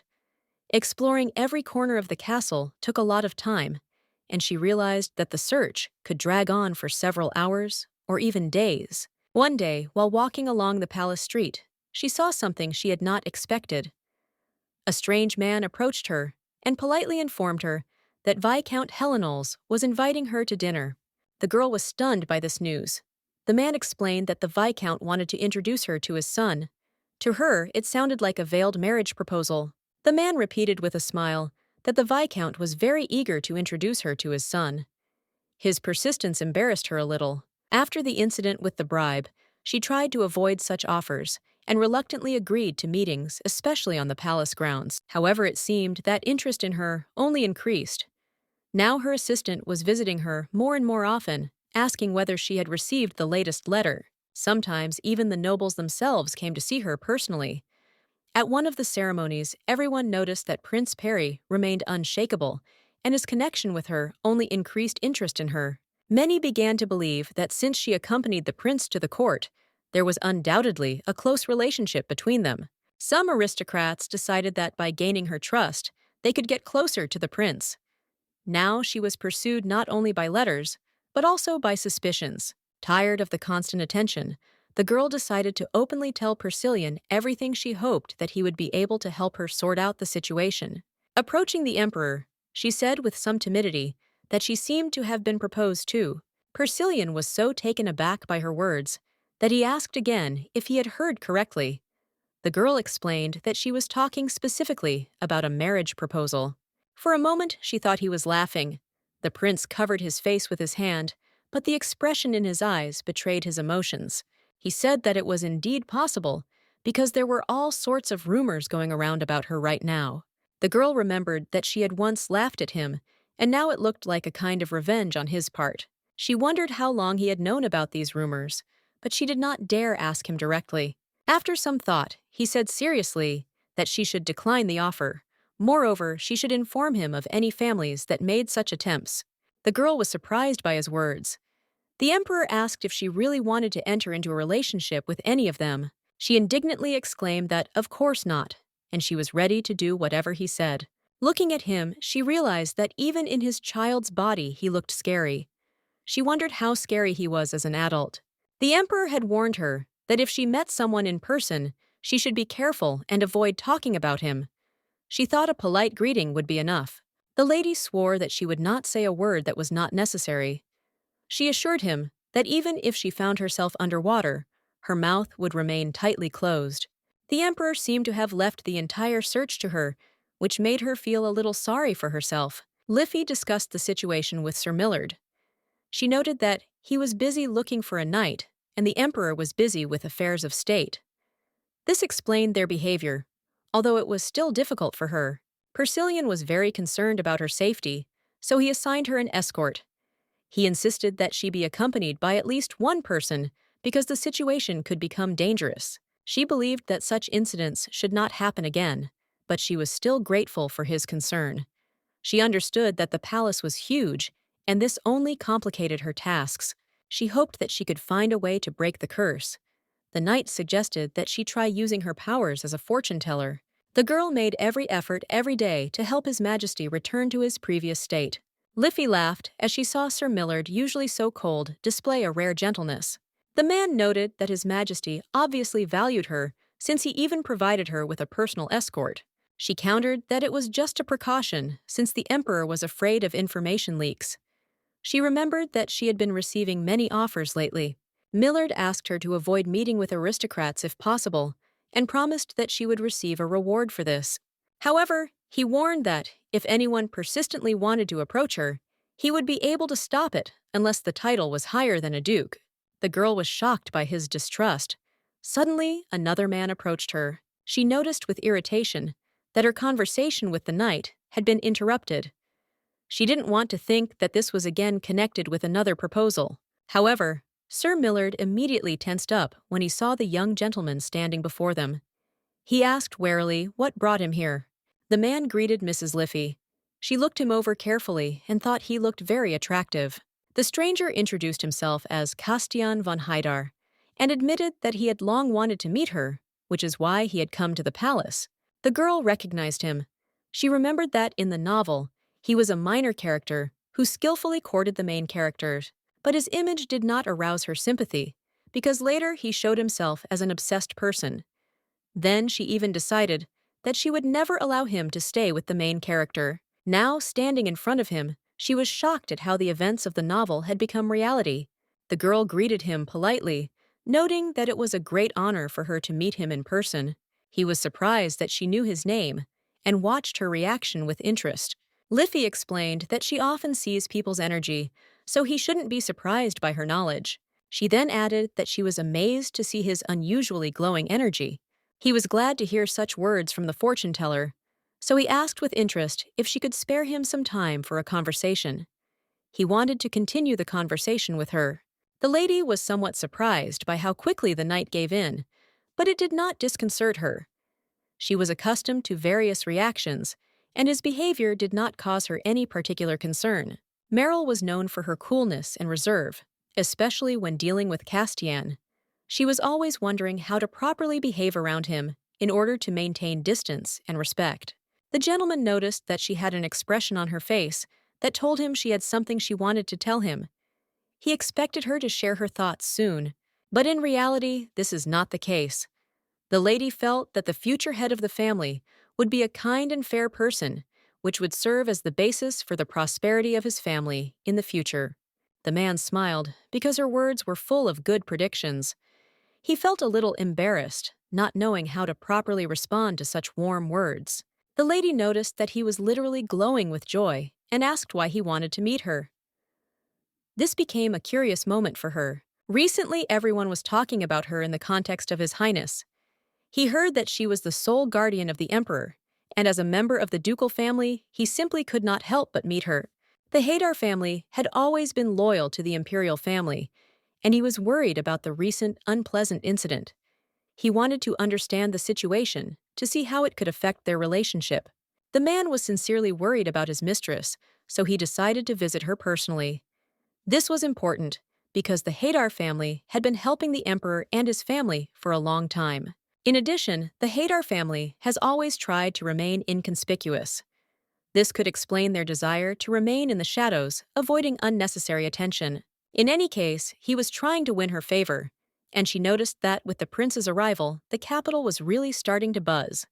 She also realized that she had to work for His Majesty. She thanked him for his concern, noting that she was very pleased with his attention. The gentleman replied that he had nothing to thank her for, since it was his duty. He said that if she had any problems, she could safely turn to him. He was next to His Majesty in the tower, and he believed that he could help her in a difficult situation. He was sure that he could be useful to her son, because he had spent many years in the tower. However, he could not fully fit into her life, so after a year, he switched to homeschooling. However, he often saw His Majesty. The two families of dukes were completely different, and this sometimes became the source of various misunderstandings. The Duchess of Regina's family was renowned for their swordsmanship, while the Hyder family was renowned for their magical abilities.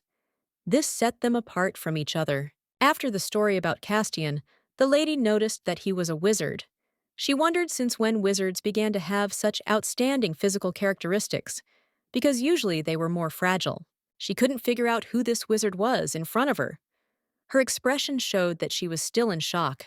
She decided that she and His Majesty might have been childhood friends. It would have been an honor for her, but she soon realized that this was not the case, and the surprise did not leave her. In fact, he had tried to start a conversation with him, but he had always ignored him. Now it became clear that the emperor, even as a child, already considered himself the center of the universe. He thought that His Majesty was like that, because he had been considered a genius since childhood. However, in reality, he was just an ordinary boy. And this was a lesson to him. Leafy began to insist that this was not so. She believed that his impressions were caused by the character of the gentleman, which was a real surprise to the Duke. The lady admitted in a trembling voice that the emperor simply loved solitude, and this was one of the reasons for his behavior. The man noted that she seemed to really know His Majesty well. He had heard rumors that the lady had already met with His Majesty. This only confirmed her closeness to the emperor and her importance in his life. The lady said that they had only seen each other a couple of times, and besides, she often heard stories from her mother. The girl doesn't know why, but she panicked because at one point Castian's smile seemed fake to her. In general, every time he wanted to greet His Majesty, he ignored him. Maybe she's just confused that she was in the novel. Once he gave him a book, but he just looked at him and immediately left. Then he invited him to go to the library together, but he simply walked past him. The girl did not understand why he was talking about such a sad and humiliating past. He only talks about how he was ignored. His Majesty always wanted to be alone with himself. He did not want to approach anyone. He must have not wanted anyone to be near him. But he still found himself a beloved, and they even had a son. She had heard that people were very surprised by this fact beforehand, and of course it was no wonder that people were interested in her. Since she is the sole guardian of the emperor's son, the young master seems to know a lot about Persilien's childhood. She asked him if he could tell her how tall the 14-year-old emperor was. The man was surprised and remarked that he seemed to be about her height. That was great if he saw Prince Perry. He wouldn't recognize Persilien in him. Also, when he left the tower, he was already quite tall, and he thinks that now he is about his height. The girl was in complete shock, and he was surprised, because she had seen His Majesty. The lady said that she was simply surprised that he had grown so quickly in a year. She couldn't imagine them being the same height. Liffey noticed that he had requested an audience with His Highness, so she suggested that he come into the palace now. Today, he came a little early on purpose, and he did it in order to meet her. It looks like his wish came true. Liffey almost fell for his pickup and thought he was a real master.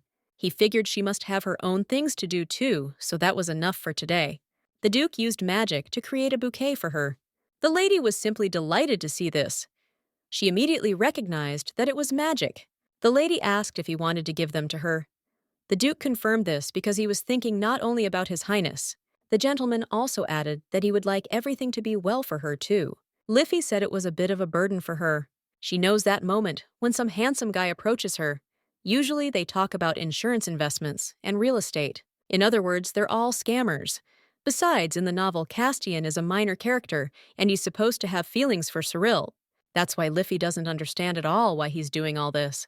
The girl was surprised at first when she saw her reaction, so she thought she was too cold. Liffey noted that in fact, if she received a gift above a certain amount, She could be imprisoned for at least 3 years, or be fined tens of millions. After these words, the Duke laughed very loudly. He was positively shining, and it seemed that her eyes would benefit more from seeing handsome men than from doing some kind of exercise. Castian turned to the lady and noted that he did not want to exchange her gift, so he asks for forgiveness. With the help of magic, he turned this bouquet into one rose and handed it to the lady. He hoped that one flower hadn't broken any laws. She would be embarrassed if she didn't take it. So the lady said that everything would be fine. Castian said that he would then wait for their next meeting. This man is very unpredictable. Suddenly a knight approached her and she was very scared. Liffey immediately began to justify herself, saying that it would be very rude of her to refuse one flower. She tried to keep her distance. If he wants, he can check this flower, but he won't be able to determine such things by eye. The emperor asked again if she had really met with Castian. The lady confirmed it. The prince did not understand at all why she did this. Liffey herself does not know, perhaps because of this, that she is his closest assistant. The prince also saw him. He just said hello and left, but he didn't say anything about their meeting, so he wonders what he wanted. From what she heard from Billion, she understood that the Hadar family did not have a special relationship with the Archduchess. The family had a friendly relationship with her, but they were not very close. They just helped the imperial family together. When Persilian ascended to the throne, the Hadar family did not object much. Besides, as far as she knew, they did not take part in noble society. In other words, this family maintains neutrality. Princip noted that it would be nice to have Hadar as an ally, but he doesn't know exactly what his position is now. Perhaps he just came to see who had taken the throne, instead of the emperor. Of course, she would like to get closer to him. Liffey noted that it was time for bed and she would turn off the light. The gentleman did not mind. The girl also noted that Castian gave her a bouquet of flowers, a fact that interested the prince.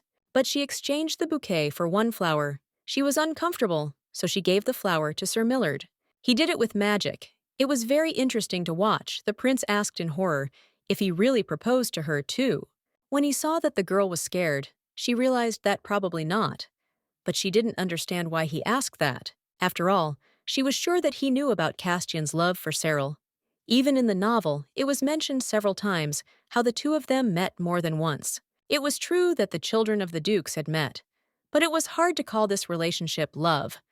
Persilian said that it would be nice to have an ally like him, so she told him to try to get closer to the young master the next time they met. The prince thought that Liffey liked Castian. The girl was remember the horrors asked what he was talking about. She answered quickly, so he was wrong.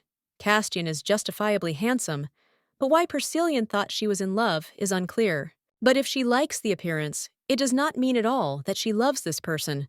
Besides, she likes His Majesty. The emperor asked her why she liked him. The lady said that it was because he was cute. The emperor immediately ordered her out. Liffey said that when someone looks cute, it's the end, and there's no getting away from it. The prince said that he had never been kind to her, and the girl agreed that this was true. She just likes him. Well, the boy believed that no one in the world can treat someone well without a reason. Liffey believed that it worked the other way, too. No one could hate without reason, whether it was family or friends. He had no one, no family, no friends. He revealed his feelings only to Cyril, who also left, and she thinks he is upset about it. So the lady said that she actually had a prediction that told her to love him. She thought that such a reason would not suit him. He remained silent. Persilian remains silent and pretends to be asleep, but she knows that he does not really fall asleep until she falls asleep. She was glad because at least he didn't call this answer nonsense. The ceremony lasted for about 10 days, and now Prince Perry became the official owner of the imperial palace. A guard was also organized to protect the imperial family. While everyone was getting their affairs in order, the girl realized that this was unrealistic. She couldn't find this damn thing, and she thought it was a much harder task than finding a needle in a haystack. I was wondering who could come up with something like this. It doesn't look like there could be any suspicious energy coming from here. Walking around the palace grounds, she realized only one thing. The main thing here was not to get lost. The palace is connected to the forest, so you have to be careful and not get lost. Because of this, the emperor became a child again.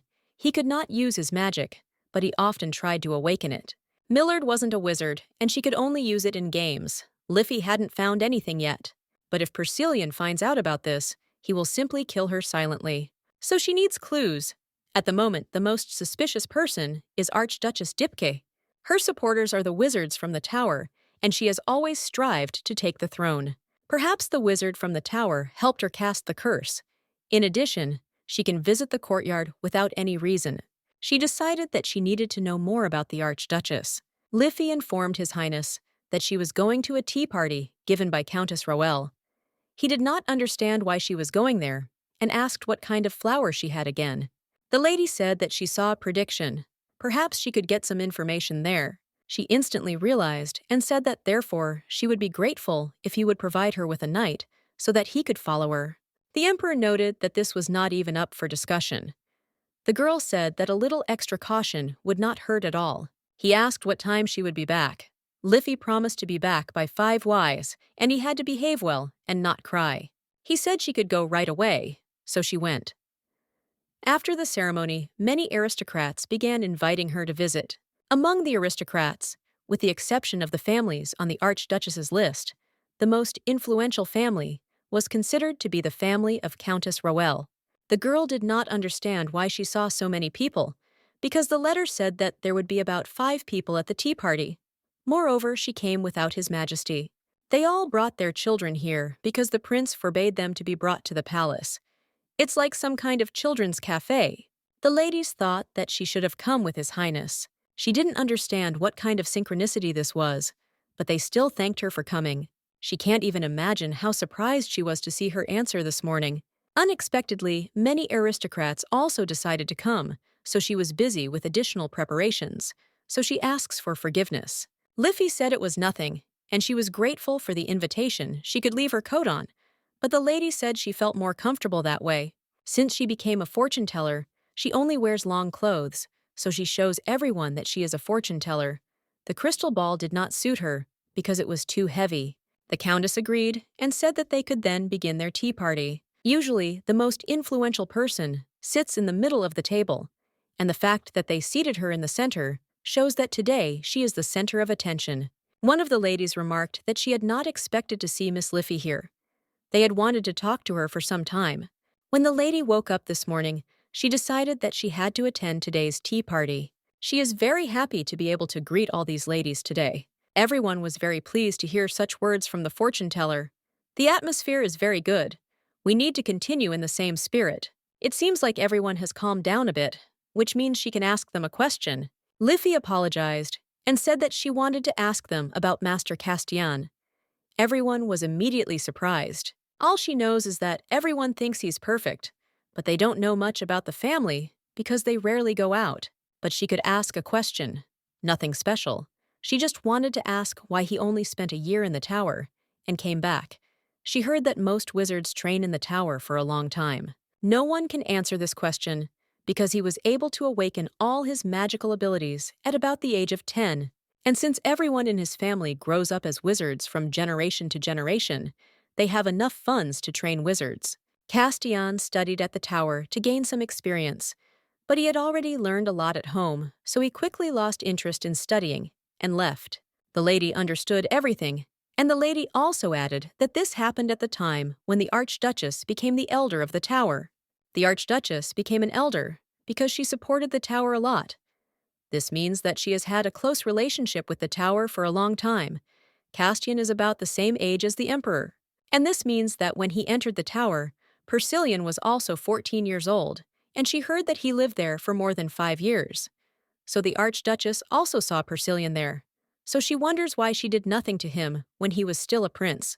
She knew he would become the greatest wizard in the history of the empire, and that he would soon become a dangerous target that would be hard to topple from the throne, but she did nothing.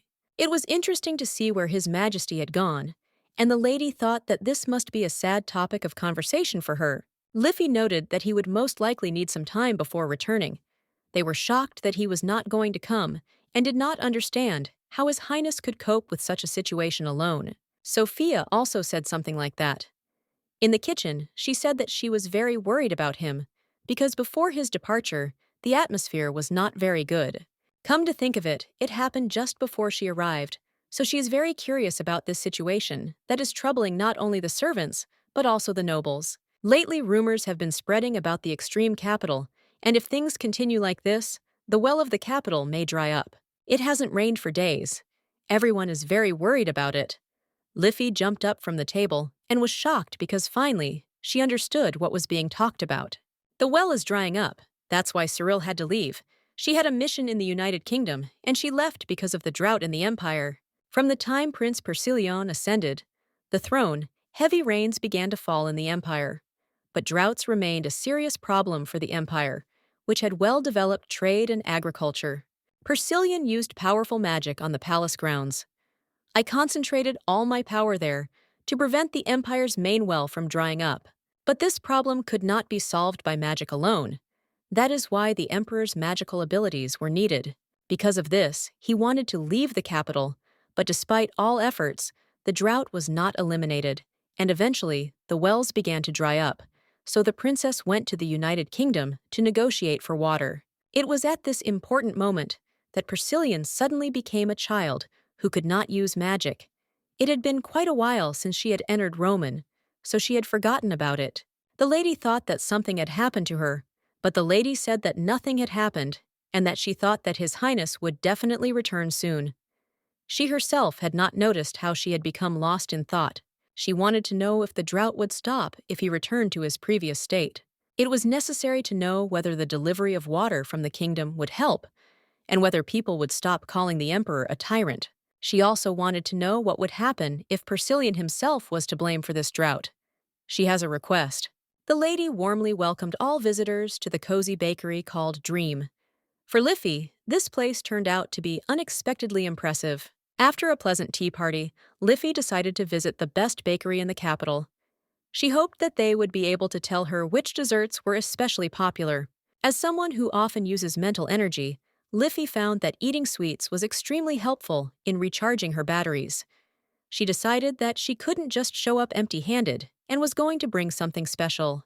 Her main goal was to please Persilion, now known as Prince Perry. Liffey believed that the sweet gift would not only lift his spirits, but also give him the strength he needed to fight the current drought. The woman behind the counter kindly offered Liffey the opportunity to browse the bakery's selection and choose something that suited her taste. However, Liffey was determined to buy almost everything that was there. The bakery workers were genuinely happy to hear this. Liffey, confident in her decision, assured them that she would pay for the entire purchase, which caused genuine delight among the staff. It was an unusual experience for Liffey to make such a lavish purchase. Since childhood, she had dreamed of feeling rich and free, a person who could afford such expenses. However, reality made its own adjustments. After arriving at the palace, she could no longer earn money with her gift of prediction. Her new status limited her usual opportunities. Despite this, she managed to save up some money. Liffey decided that for the sake of Persilion, she could afford to spend money. Moreover, during her entire time in the palace, she had hardly spent any money because everything she needed was provided. The women at the bakery were very grateful for such a large purchase and vied with each other to invite Liffey to come back. Meanwhile, Liffey was thinking about how best to present the dessert to Persilion in order to start an important conversation. The Archduchess met her, remarking that it was good that the girl had found her so quickly and on time. She emphasized how important it was that everything went without delays. Countess Rael said that she had to be here and asked the girl to give her a little time because she had an important request. The girl assured him that she needed to return to the palace because the prince was waiting for her. She jokingly added that he could be compared to an abandoned kitten missing her presence. The lady noted with a smile that perhaps the girl would have a chance to find a little time to talk, despite her busy schedule. If the girl made a mistake again, the mistress couldn't even imagine what she would do to her. Her patience was at its limit, and the consequences could be serious. Liffey wondered if she would kill her when she was alone. These thoughts troubled her, especially given her growing anxiety about making a mistake. The Archduchess turned to the girl, noting that there were rumors that she had been very close to the prince's mother. It was an important remark, and it caught Liffey's attention. The lady continued that when the prince's mother died, the girl did not leave him and went with him to the palace. She wanted to find out if all this was true. Liffey admitted that this was true to some extent. The Archduchess remarked that she had only arrived in the village 3 months ago, and that her stay had been short after all. Liffey asked again, astonished by this revelation. The lady added that she had learned a few things about the girl, including her mysterious past. Liffey was known as a street fortune teller. She would appear in the village predicting events, including the harvest, the reign of the emperor, and important aristocratic events. When her predictions came true, she became a real celebrity. People began to admire her talent, and her life changed dramatically. The countess noticed that the girl was close to the emperor's lover. However, the question arose as to why she was alone in the village if her connection with the emperor was so significant. Liffey began to say that she had not always been alone. The archduchess called her by her full name and looked at her menacingly, waiting for an answer. She asked why Liffey acted as if she didn't remember anything, as if she had just climbed out of a well. Liffey didn't know what to say in response. Suddenly, Liffey screamed that she had indeed lost her memory, and that she had been attacked by bandits who had thrown her into a well. It was a strange explanation, but it sounded plausible. Liffey was surprised that the villagers hadn't told her anything about it. It seemed she had hurt her head badly, even then, which could explain her memory loss. She then met the prince's mother, and her memory began to return, but her mother's condition worsened. This led to her going to the palace with the prince. Eventually, they arrived at the palace, and the prince was not used to being away from her for so long, so Liffey felt she had to go back. The girl was happy to see the prince come. His presence was important and welcome, and she felt relieved by his appearance. The boy asked what his grandmother was doing there. The archduchess explained that she simply wanted to talk to Liffey and was not interested in anything else. Perry added that he remembered something about her request for a meeting. The woman stated that they had just met by chance, nothing more. Liffey said that as soon as the archduchess learned of her tea party with the countess, she immediately came to her and brought her here, forcing her to meet the prince. The boy said that this woman was his person, and if she wanted to meet her, she had to get his permission first. This was an important condition. Liffey noticed that as soon as the prince entered the bakery, the atmosphere changed significantly, and everything around became brighter. His presence filled the space with light. The prince invited her to go into the carriage, and once inside, she told him everything, hoping that her story sounded plausible and did not raise any doubts. She added that he cannot stay without her for long, as it greatly affects his emotional state. The boy got angry and didn't understand why she said that, because he, on the contrary, adored solitude. It was a strange reaction on his part. Liffey didn't know what else she could do in such a situation. Perry was puzzled why she hadn't thought before she told the archduchess something incomprehensible. Liffey explained that she had not planned to meet the archduchess, but had simply stopped by the bakery to buy dessert for the prince and had bumped into her by chance. The prince let go of her hand and asked again, to which the lady replied that he was always in the palace. She thought that he might want something that was not on the palace menu. He said that he was not particularly fond of desserts, but the lady asked him to try it, at least for the sake of the cooks, to which he agreed. The prince also said that they should take that thing with the carriage so as not to forget it. He then turned to Liffey, reminding her that she had said she had bought him dessert, and added that if there was no shoe in it, she could have it all for herself. Liffey agreed, but still decided to ask why he came to the bakery. The prince replied that he had told her he would be back by 5, and Liffey should not forget that either. Liffey felt awkward, but he ordered her not to express her face so brazenly, indicating her displeasure. The next day, they received an invitation from Duke Hyder for the prince and Liffey to a banquet in honor of Castian's birthday. The duke hoped that they would accept the invitation and be able to attend this important banquet for him. The emperor considered that there was no reason to refuse and sent a letter agreeing to participate in the banquet. He also asked what dress Liffey wanted to wear, to which she replied that she would go in her usual outfit. He said again that she would say so, and therefore he had already prepared everything himself. Liffey was delighted with how beautifully her outfit was prepared, because her cape looked almost like a dress, and she felt like the daughter of an emperor. She remarked that she and the prince did indeed look alike in their outfits, to which Persilian agreed, confirming her observation. Everyone around them said that they seemed to be one, and given this, the appearance was suitable for such an important event as a banquet. Liffey was amazed that she had a matching outfit with the baby. The prince told her to behave properly as any action she took could tarnish his reputation. The mansion they arrived at was no smaller than the palace, and perhaps the emperor should think about expanding it.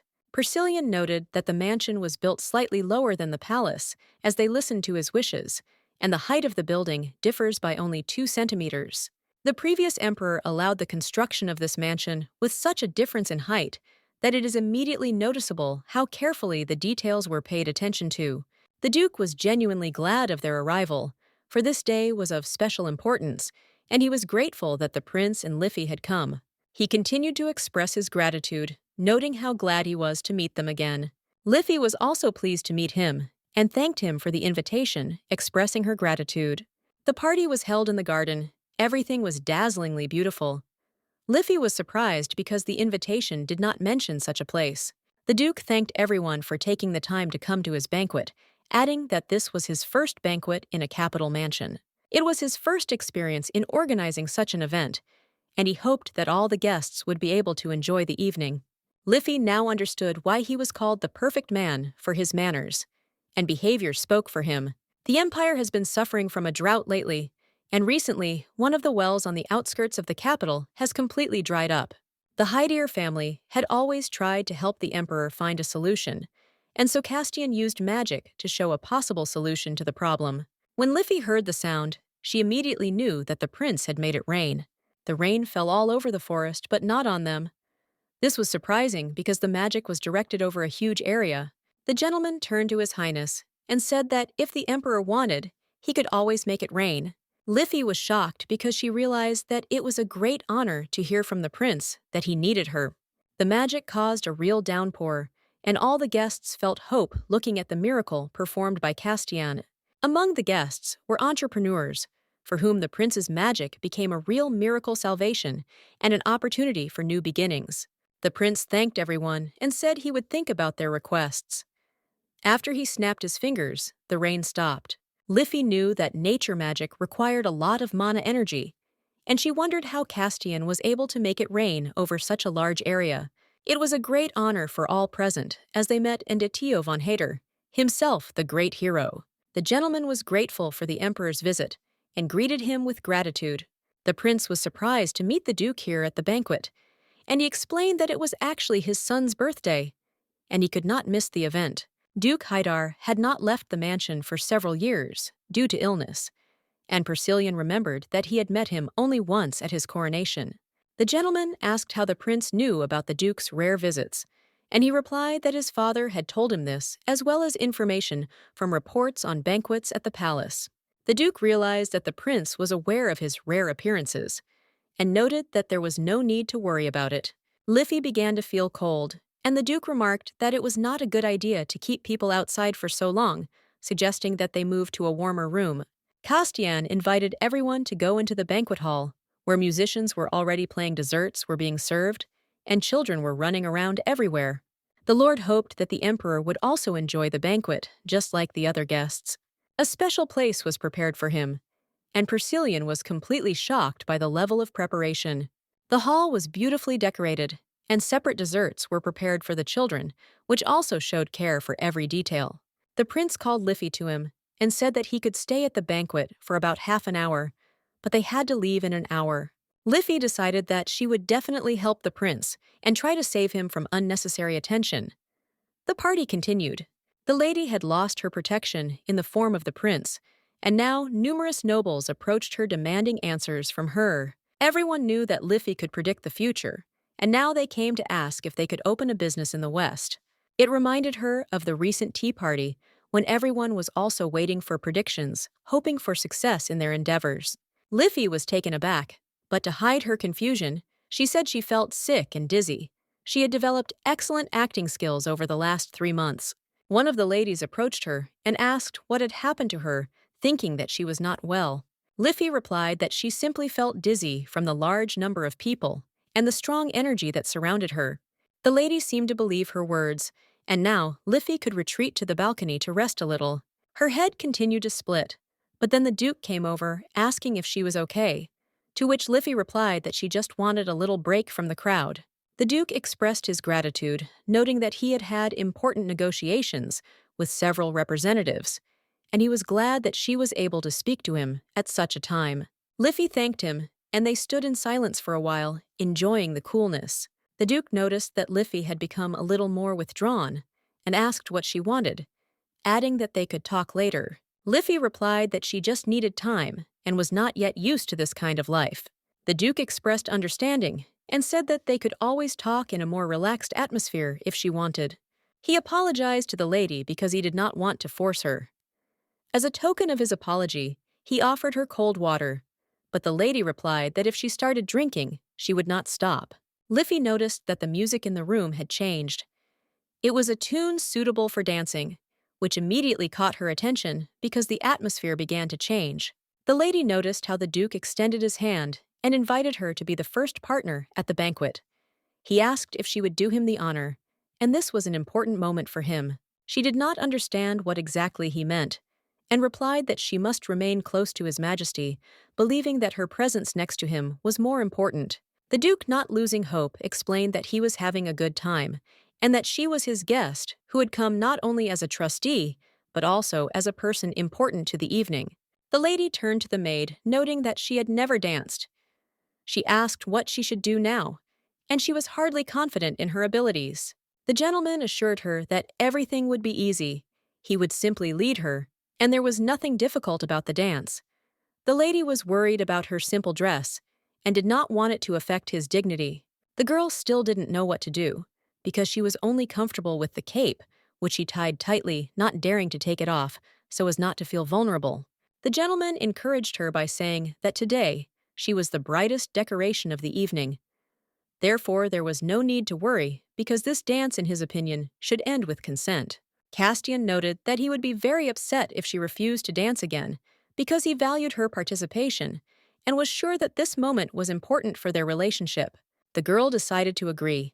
The Emperor added that it would be nice to establish relations with Haidar, which could help strengthen their mutual ties. She looked at the prince and could not understand why he was looking at her so strangely. There was something in his gaze that remained incomprehensible and disturbing to her. She knew that if she couldn't dance properly, it could damage His Majesty's reputation, which made her even more worried about the upcoming dance. She decided that she would try to dance as best she could, despite her fear. This moment reminded her of a picture where the main characters overcoming difficulties still find harmony. The main character worries that she can't dance, but she remembers how others danced, trying to imitate their movements. In the end, she succeeds, and the dance becomes more and more confident. The lovers look at each other. The wind blows gently, but even in such a beautiful moment, her body reminds of difficulties. As if she had climbed out of a well, she felt not quite at ease. The lady realized that she needed to practice dancing. She stepped on Castian's feet several times, and the thought of leaving the hall grew stronger. The Duke approached her, noticing that she was probably uncomfortable in the banquet hall. He offered her non-alcoholic champagne, specially prepared for her taste. The Duke also asked if he could go out into the fresh air with her. He repeated his previous question, showing attention and concerns. The lady admitted that she really felt uncomfortable dancing in the center of the room. She was not used to being the center of attention, and this became a real challenge for her. Liffey noticed that the Duke was amused by her awkwardness in dancing. However, it was not mockery, but rather an expression of joy at the fact that she became his first partner. The Duke suggested that she might hate him for this dance, but he also added that he had long wanted to talk to her, and if they stood for too long, she might catch a cold. Castian put his jacket on her, offering her a change of seat. He was concerned about her comfort and tried to make her stay at the ball more comfortable. The girl wasn't sure if this was normal behavior among nobles. She thought that such actions were a way to make new friends and strengthen relationships. Persilian realized that he needed to maintain good relations with the Haidar family. He could not afford to miss such an opportunity, understanding the importance of it for future alliances. However, she forgot about time. While she was dancing with Castian, more than half an hour had passed, and she realized that it was time for her to return to the Emperor. As she was leaving, she accidentally bumped into the Duke. He expressed regret that it was time for her to leave, as he still hoped to continue the conversation. If he wants to say something, it is better for her to immediately feel that he is not quite sincere towards her. He was surprised and asked if she really felt this energy. Liffey noted that one could say that. She's not particularly interested in the plot of a minor character's sudden obsession with an insignificant character. She's more concerned with the story. Survival in the Imperial Palace because her life is at stake. Besides, she knows what happened to Cyril, so she doesn't understand at all why he's acting like this. The gentleman noted that she was mistaken here. He always treats her with complete seriousness. He just pursues one goal. The lady asked what he was talking about, and the man said with a smile that his family had always been allies of the imperial family. They want His Highness to be able to contact their family at any time.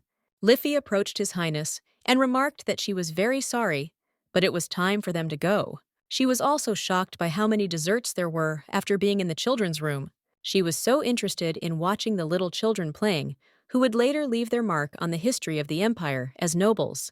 Basically, I was wondering why she came so late. The girl assured me that she wanted to come earlier. But the guy said she was lying, because she was having fun dancing with Castian, and forgot about him. Liffey asked him if he really thought she enjoyed the dance. She couldn't understand how he could say that. She also sincerely apologizes for being late, but there is no need to tell her that the Emperor admitted that he was wrong when he told her that. The girl didn't understand why he immediately agreed with her. In any case, she was very carried away because of Castian. She couldn't leave the balcony.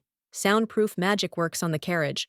The Emperor shouted that as soon as she saw Castian, she immediately began to laugh endlessly. This was partly true. Liffey screamed back that she had already told him that she liked him better, and she said the dog devoted to him only had eyes for him. Perry thought she was a fraud and said she would rip her head off. The girl remarked that it would only make her lose all her hair faster. Persilian noted that he was deliberately pulling out her hair to make it easier to get rid of her head. Liffey repeated that she had not planned to stand on the balcony with the Duke. She had not been able to dance properly, so she had run to the balcony, but he had followed her, and she did it for His Majesty. The Emperor suddenly stopped and asked again. Liffey said he wanted to have allies in the Hadar family, so she went out to dance, even though she had never done so before. He can't even imagine how much she wanted to leave and not dance anymore. Perry asked why she took Castian's jacket. A servant knocked on their carriage door and said he had brought the cloak she had asked for. So the lady said they could give the jacket to Castian. She spoke so quickly, and it was a good thing the servant understood her when she asked for her cloak to be brought to her. The girl said that she had run off the balcony and had forgotten to return the jacket to the Duke, and she couldn't just throw it away. She was safe with him, and she preferred the cape that the master had given her. Liffey hoped he believed her now. The Emperor turned away and said they were leaving. Liffey asked that His Highness not leave her again, because she did not want to dance again. It seemed that she was really having a hard time. 3 days later, the lady heard the servant say that the Duke raised his hand and it started to rain. And on such a huge area, even at night, it will be able to call the sun. Liffey thought that last one sounded like the apocalypse. After the banquet in honor of Castian's birthday, everyone was like they were on the edge. Everyone was shocked by the news that Castian could solve the drought problem, but the Emperor, on the contrary, had many more problems because there had been no rain for 4 months. Liffey asked if he really didn't want to ask the Hadar family for help. If they had set him some conditions, he would have agreed. But they say that they want to do it just like that. Liffey was surprised that the Duke wasn't doing this for the Empire's sake. Persilian pointed out that was the problem, but the girl did not understand why, after which the Emperor noted that she spoke the same as the people, but he asked what about the prince and how he helped in this situation. Besides this, rain won't save the Empire. If it did, it would have done it long ago. Liffey noticed that the Duke was in heavy rain. This rain can last for a maximum of 30 minutes. Even with maximum use of magic, it can only capture part of the territory. The drought in the eastern part of the continent will not be helped by a 30-minute rain. The lady believed that if this rain was released in the most dangerous area, it would save. But this is not so. This spell requires a lot of mana. This spell can be used a maximum of twice a day, so he will be able to lower only a small part of the Empire. But during this time, he can be called the savior of the Empire from a long drought. After this, he will definitely become popular among the inhabitants of the Empire, and will be compared to Prince Perry. He can ask the Duke constantly. Because of this, Prince Perry will be in his debt. First, he needs to think everything over. She too should refrain from walking outside the palace for now. The Archduchess asked that His Highness travel throughout the empire to reassure the people. The aristocratic association asked for a meeting about the drought. The residents are not very worried about the drought. If the prince is in front of the residents, it will be much easier for them. For them, the principal is a new goal. The lady noted that he would also be able to personally see the condition of the well, and if he needed anything else, he could contact her. Also, His Highness can fully trust the Hadar family, since he has no other choice. This woman is just openly mocking the prince. It is completely unclear what he should do. A few days later, everyone was shocked that he did not give consent to the Duke for fear of losing power he had just come to her. But he had already shown his greed. They thought he would destroy this empire. The lady was shocked that they were saying such things. The maid confirmed this and noted that it was very sad she would not want His Highness to suffer because of this. The prince said they had to go. Millard said he would arrange an escort. Liffey whispered to Sir whether His Majesty must go there. It is said that the imperial family has divine blood, so the prince's arrival alone will calm the people down to some extent. This legend has been passed down from generation to generation since the founding of the empire. The prince came to the well and saw for himself that it was dry. Liffey approached him.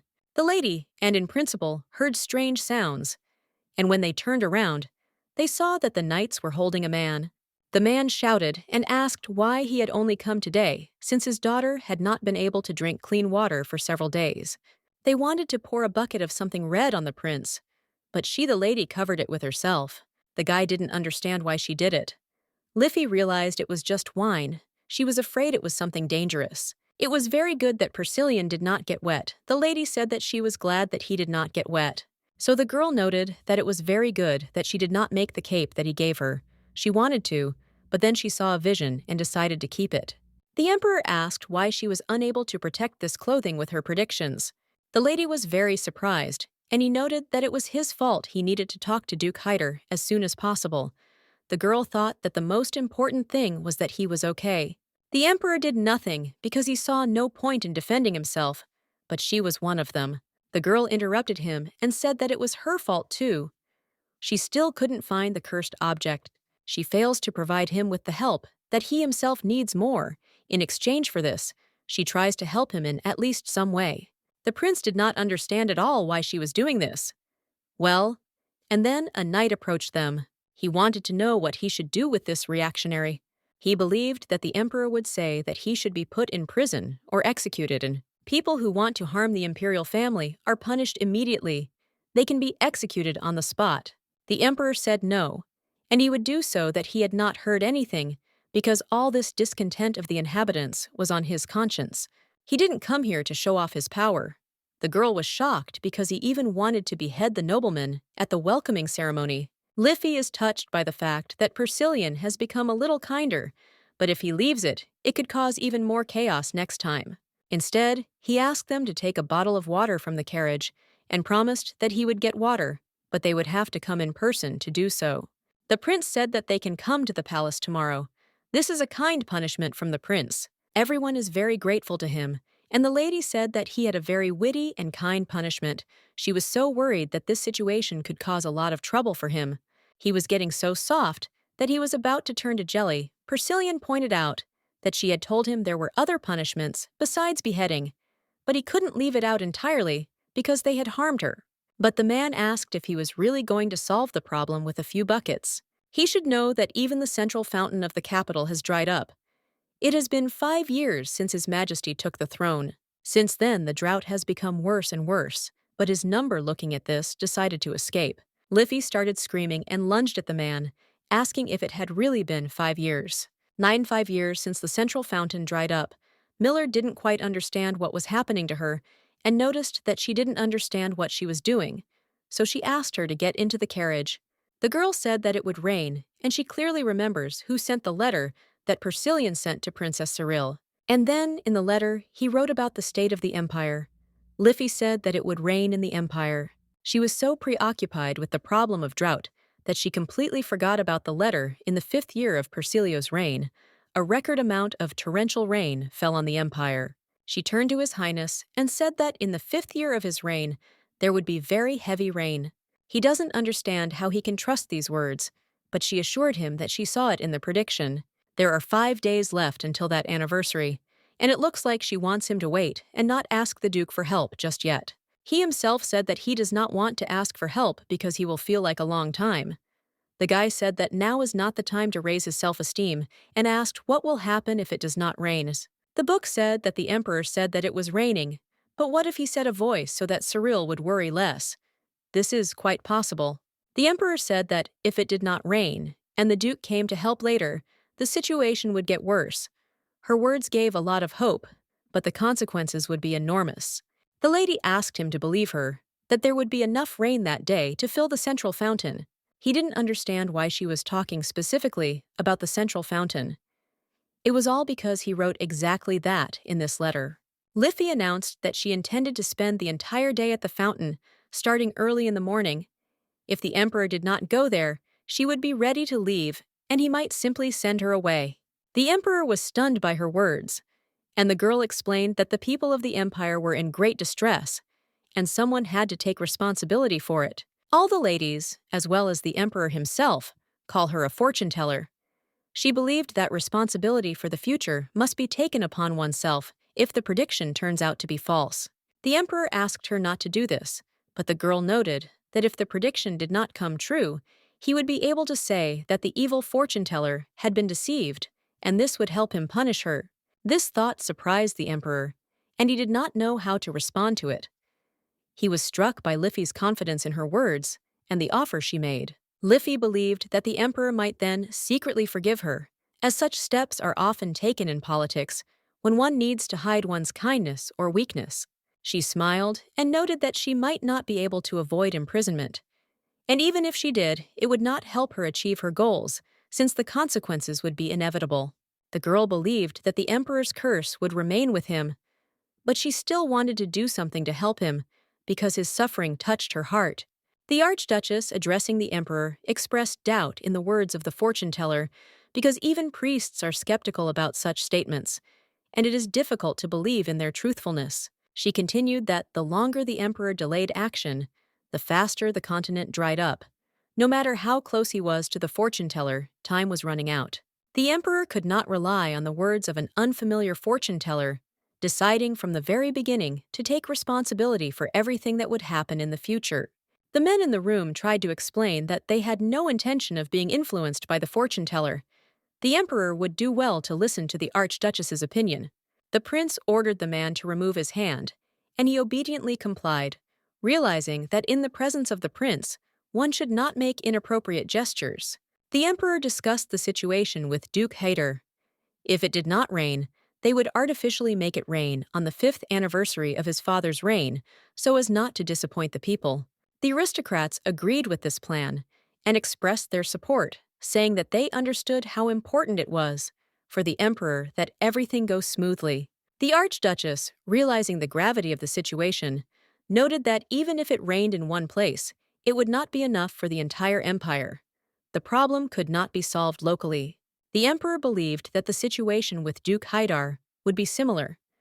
After this, the archduchess suggested going to another place to help and then leaving. Liffey, realizing that everything depended on her actions, emphasized that a person who is confident in his winnings is often called a cheater in gambling. The emperor wondered if Liffey thought he was a fraud, but realized that she was simply pointing out the need for at least a small amount of doubt in any matter.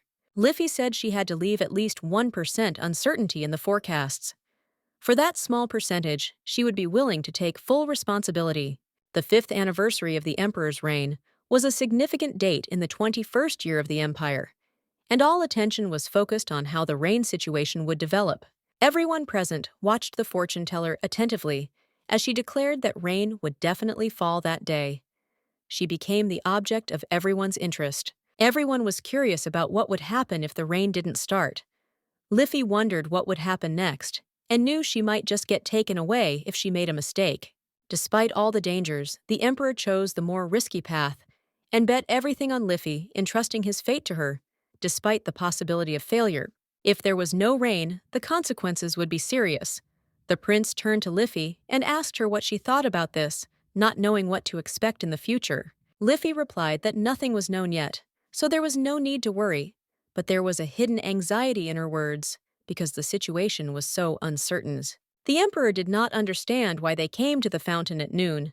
Liffey explained that the nobles could not observe all day, so it was necessary to choose the right time. She added that it was just a coincidence, not a special sign. Perry, surprised, asked again, not understanding how this related to her prognosis. Liffey explained that there was only a 5% chance of rain, and she considered midday the most logical time to check, although she had previously promised 99%. If it didn't rain, she suggested to the emperor that they quickly escape, and if necessary, send Sir Millard for her to solve the problem.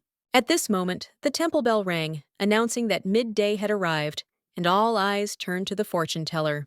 Liffey asked the emperor if he could come to the fountain, but he admitted that he did not know how to use magic, leaving her in the dark. Liffey thought it would be nice to make a spectacle of the moment, and decided that the emperor should play his part in the show as intended. However, she soon noticed that the crowd began to shout that the earth was shaking, and everyone immediately froze in anticipation of events. But it soon became clear that it was not earth, but water, and everyone realized that the source of the phenomenon was the fountain itself. Liffey didn't understand at all what had happened, that water had started to flow from the fountain. The nobles were also shocked, and after that, it started to rain. Everyone began to praise His Majesty the Prince. Liffey was shocked because these people did not believe in her predictions. Perry approached her and asked if she really saw this in the prediction. Liffey smiled and told him that it was raining. She also put her raincoat on him. On the 5th anniversary of the emperor's reign, it rained the heaviest rain in the history of the empire, which fell across the entire empire. This phenomenon was more like the disintegration of the empire, so people called this event a blessing. In addition, the prince was in the place where the first rain fell, and because of this, after the 5th anniversary, people began to trust the imperial family more. Things are really going well. Sir Millard remarked that it was all thanks to the lady. Liffey remarked that he was now more polite to hers. The man thought that anyone who saw that scene with the rain, I would have behaved the same way. It was just unbelievable. The girl remembered asking him to find out what those strange sounds were when the water suddenly started pouring out of the fountain. They found out that the system had broken down. The system was not working due to drought, but after a large flow of water, the parts could not withstand it, and the regulator broke. There will be further investigation. It will be difficult to determine the cause. Liffey was in shock because there was no water, but suddenly there was a sharp flow of water, and it is interesting where it came from. Perhaps Persilion subconsciously summoned the water with magic, or some miracle happened. In the main palace opposite the office, the lady was very glad because they met Mrs. Liffey again. The lady said that she had come here to report. This was indeed the case. She had put all the documents in order and brought them to His Majesty. After Persilion became a child, he himself handled almost all state affairs. Because of this, he did not know which of the servants he could trust. He did these things on his own, but his childish body was not ready for this, so he often dozed during the day. So he eventually ordered that an assistant be provided to him, and she came running at that very moment. This is Elaine von Spade, the youngest daughter of Marcus Spade, who graduated from the Imperial Academy with honors. As soon as she came of age, she took over the management of her family. As far as she knows, Persilion chose her, as soon as he saw the list of candidates. In addition, Elaine is the only younger sister of Cyril's lover, who is the main male character in the novel, and she is also a character in the novel. She is a cold but sensitive person. At the same time, even though she was the protagonist's younger sister, she liked that she gave off the feeling of an older sister. The lady noted that at the very beginning, she thought that state affairs were handled by vassals or Liffey, but she was very surprised that His Majesty was handling them personally. The lady said that he had said that he could not trust such important tasks to others. Elaine noted that His Highness's style of handling paperwork seemed to match that of His Majesty. Liffey said that His Highness learns quickly. And besides, you can't crush the Geens with your finger. This is true. In fact, the blood of the imperial family is considered sacred. And sometimes there are people in the imperial family who receive divine blessings. Most often it concerns intelligence. Liffey didn't even know about such a thing. The girl said that it seemed that he had been blessed since birth. Liffey was a little worried about whether she could be trusted completely. She said that she still had to get the rest of the documents in order, so she would go now. Liffey came to the temperature and asked if there was any reason why he hired an assistant and the head of the Spade family. She is smart and does everything quickly. She is worried that she will begin to doubt the identity of the prince they spoke to her. Persilian asked what they had talked about. The girl told him about this conversation, so the emperor asked her what she had said. Liffey said that she had said that he was a quick learner and that God must have blessed him and that he had genes that could not be crushed with a finger, and so on. Principal noted that she believed her words, because in the Spade family it is customary to trust others. The lady understood everything. For some reason, she herself began to speak, also tried blessing. It seems that she really trusts others, but she needs to be careful with the scammer who cheats on insurance, real estate, and so on. The emperor was embarrassed and noted that he, Cyril, had said the same thing this family had trust in their blood. She said how wonderful it was that with such a trusting character, Elaine could become the head of the family, and that this was what made her different from them. Liffey was simply delighted. Because this was not told in the novel, she would have liked to learn more from such dialogues. Liffey suggested that His Highness write to Cyril about this, and asked if they often corresponded with the lady. The gentleman said that it was not so. She wrote to him once, and asked him to send an answer to her letter. The lady asked what she wrote about. Perhaps she wanted to know more about Persilian's situation, and that he had a lover who bore him a child, which could ruin their relationship. The girl noted that he could say because he was fine, and ask how she was doing. The emperor asked what to do if not everything was fine. Liffey noted that if he did not want to lie, he could tell about what was happening in the empire. He can write about it raining, he agreed that would be appropriate. And he can talk about it raining, and there's no need to worry about it. Liffey made the prediction because she remembered the letter from the novel that Persilian wrote. And now he writes a letter again, with the same content she hoped that nothing bad would happen. After all, they should do the same as it was in the book. Perry said that today, Duke Castian returned to the capital. He requested his audit for tomorrow. Perhaps she will be able to meet with him too. The girl remembered because she also knew that today he would return from the eastern continent. And then she noticed that His Highness looked somehow strange. He keeps talking, it must be just because of the rain. Then Sir Millard immediately ran up to them and asked what was going on. Liffey told the knight that he was on fire, so she asked for a towel. Liffey couldn't summon a priest or a wizard right now, so she decided to move him to the bedroom first. Now she understood why his face was so red. He hadn't even noticed that he was sick. He doesn't think about his safety at all.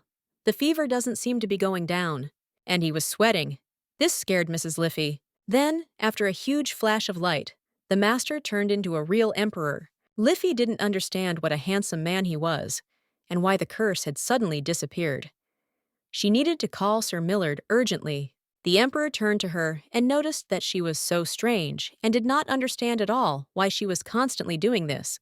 The girl didn't know what he was talking about, but she needed to let go of his hand. But he held her hand and asked her not to go and do this. Liffey had no idea what was going on here, and sat there very confused. It had been 2 days since Persilian lost consciousness. That day she thought the curse was gone, but when Sir Millard returned, Persilian had become small again. Maybe she wanted the curse to go away so badly that she was just imagining it, but it seemed very real. But fortunately, after this, the temperature quickly dropped. But it was decided that the prince needed to rest for a couple more days for the sake of his health. In fact, Sir Millard fell on his knees and begged Persilian to rest. At that moment, Sir looked unwell. Perhaps something similar had happened before. The lady hoped that it was tasty. Before he could say anything, she immediately informed him that she had prepared it. She didn't understand what kind of reaction it was, and said that in fact it was Sophia who did it. But she did the final test. She was doing the job of a taster. Liffey thought there that it must be some aristocrat coming to say hello again, and she didn't understand how anyone could come to visit so early in the morning. So she said that she would deal with it herself. When she came out, she reported that His Highness was honestly on sick leave due to a cold, but he would recover soon. The Archduchess stood before her and asked how she dared to say such a thing to her. The girl was immediately frightened and surprised, and she also asked what had interested her and brought her here. She noticed that his Sochi had lost consciousness, and she had to come after that without fail. Liffey agreed, but she didn't think that such words were used when approaching a sick person. The Archduchess noticed that she was not very good at hiding her emotions. The girl herself did not know how to behave with the sick. "The lady is here to report to His Highness." Liffey supposed it must be a report of this morning's meeting, where they had discussed the rainy day that Prince Perry had been unable to attend today. The Archduchess noted that the street fortune-teller Liffey had this time managed to guess the day on which it would rain. "And I really want to know what of all her words is true and what is a lie." Liffey was upset and shocked that she pretended to be worried about the prince, and also pretended that she came to give a report. The girl then whispered that she had actually come to threaten her and did not understand how she was not ashamed.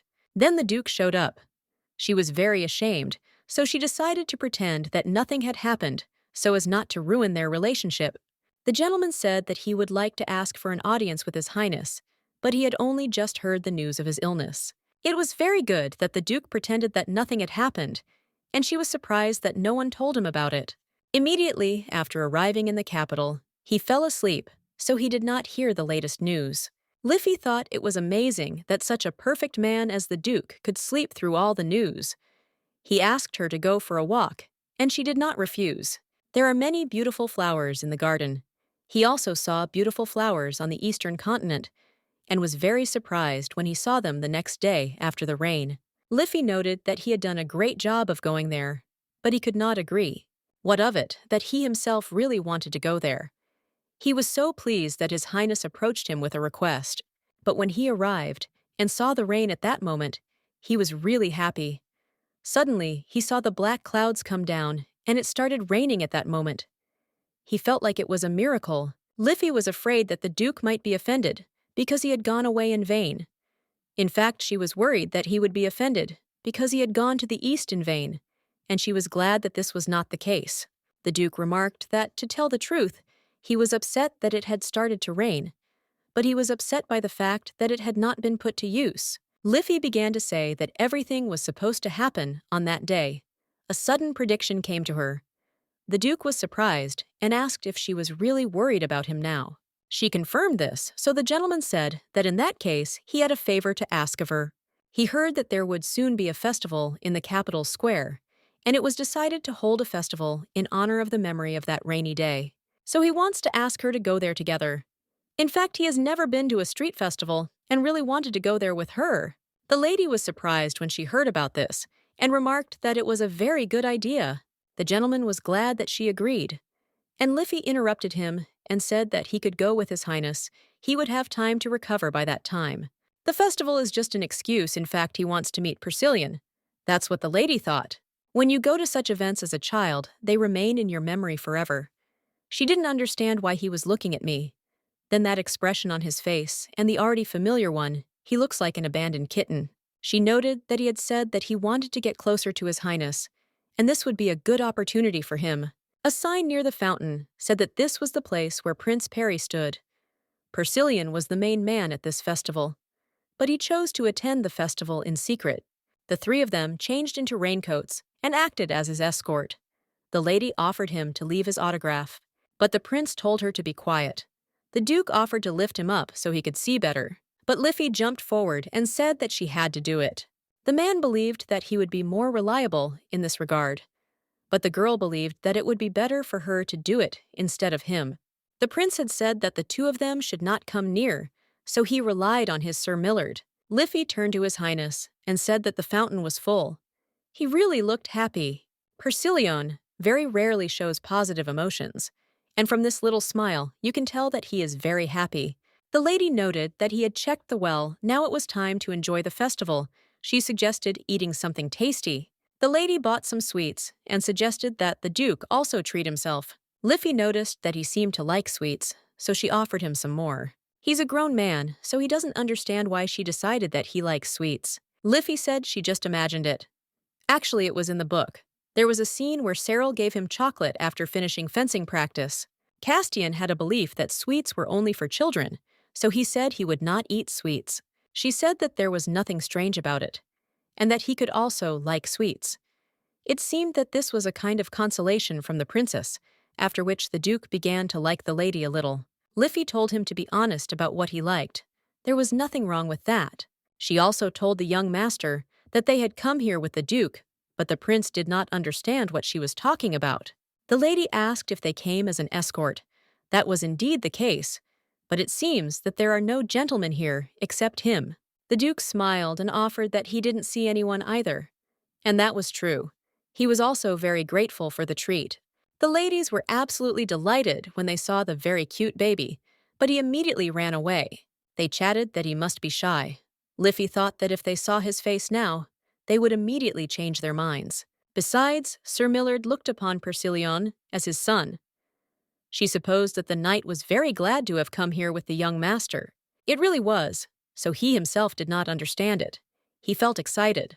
His little brother had always wanted to go to a festival like this. Liffey was thrilled to learn that he had a little brother. Millard noticed that he was. And the girl noticed that he used the past tense. Sir said that he had not even turned 4 years old when he died. He was the same height as the young gentleman. He knows he shouldn't think about marriage when he looks at the young master, but sometimes he just can't. Now she understands why Millard had the reaction he did when Persilion passed out. It seems the Emperor knows about Brother Millard's death, so he agreed to rest, and it seems that this is also the reason why Sir is so protective of Persilion. The lady hopes that his brother has gone to a good place. The gentleman thinks it is true since she says so. He also noticed that she is getting dressed, that he is resting in Simeon's arms. Simeon is the state religion of the empire, and the history of the country's founding is also connected to this religion. The knight asked her to wait because he had something to tell the young gentleman about Simeon. She thought about how good their relationship was. She hoped that today would go well. Suddenly, a weekday, a bag was put on her head, and she was grabbed.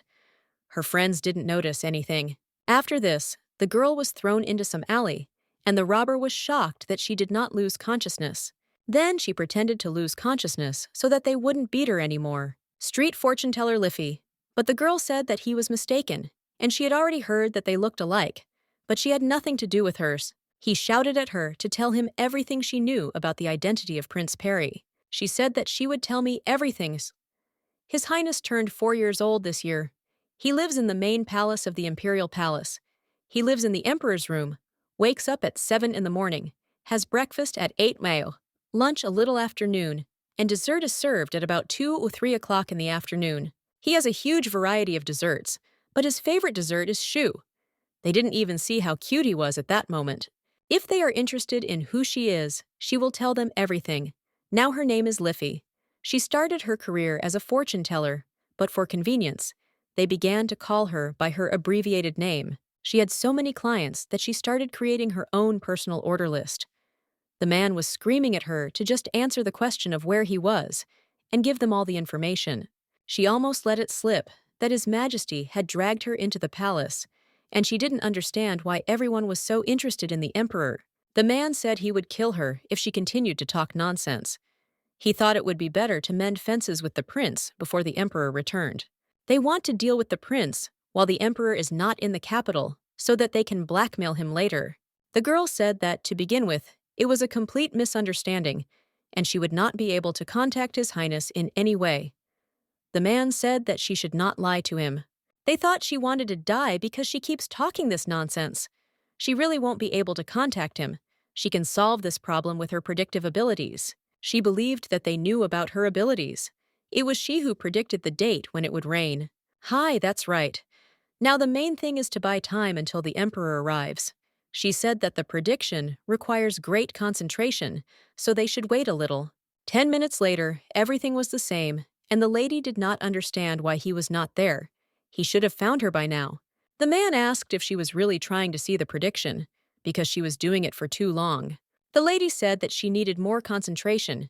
It would take longer because His Highness was far away. The man noted that it seemed she had found the courage to simply stall for time and not answer them, but the girl shouted that she already saw. These people are now enjoying a cool evening outside in early autumn, and chocolate is coming. They asked if she was really serious about what she was saying. So they decided that she deserved to die, and the girl realized that she was going to die now. But then she noticed that she had thrown them off, and was shocked that she had actually done it. They didn't understand how she could do this to them, and said they would tie her hands. The girl decided that she would do it again then, but then her strength disappeared. Liffey didn't understand at all why she only succeeded once. Then Sir Millard called her. She was very happy when she saw him. The men said that if he came any closer, she would die. The Duke was also nearby and ordered them to take their hands off her.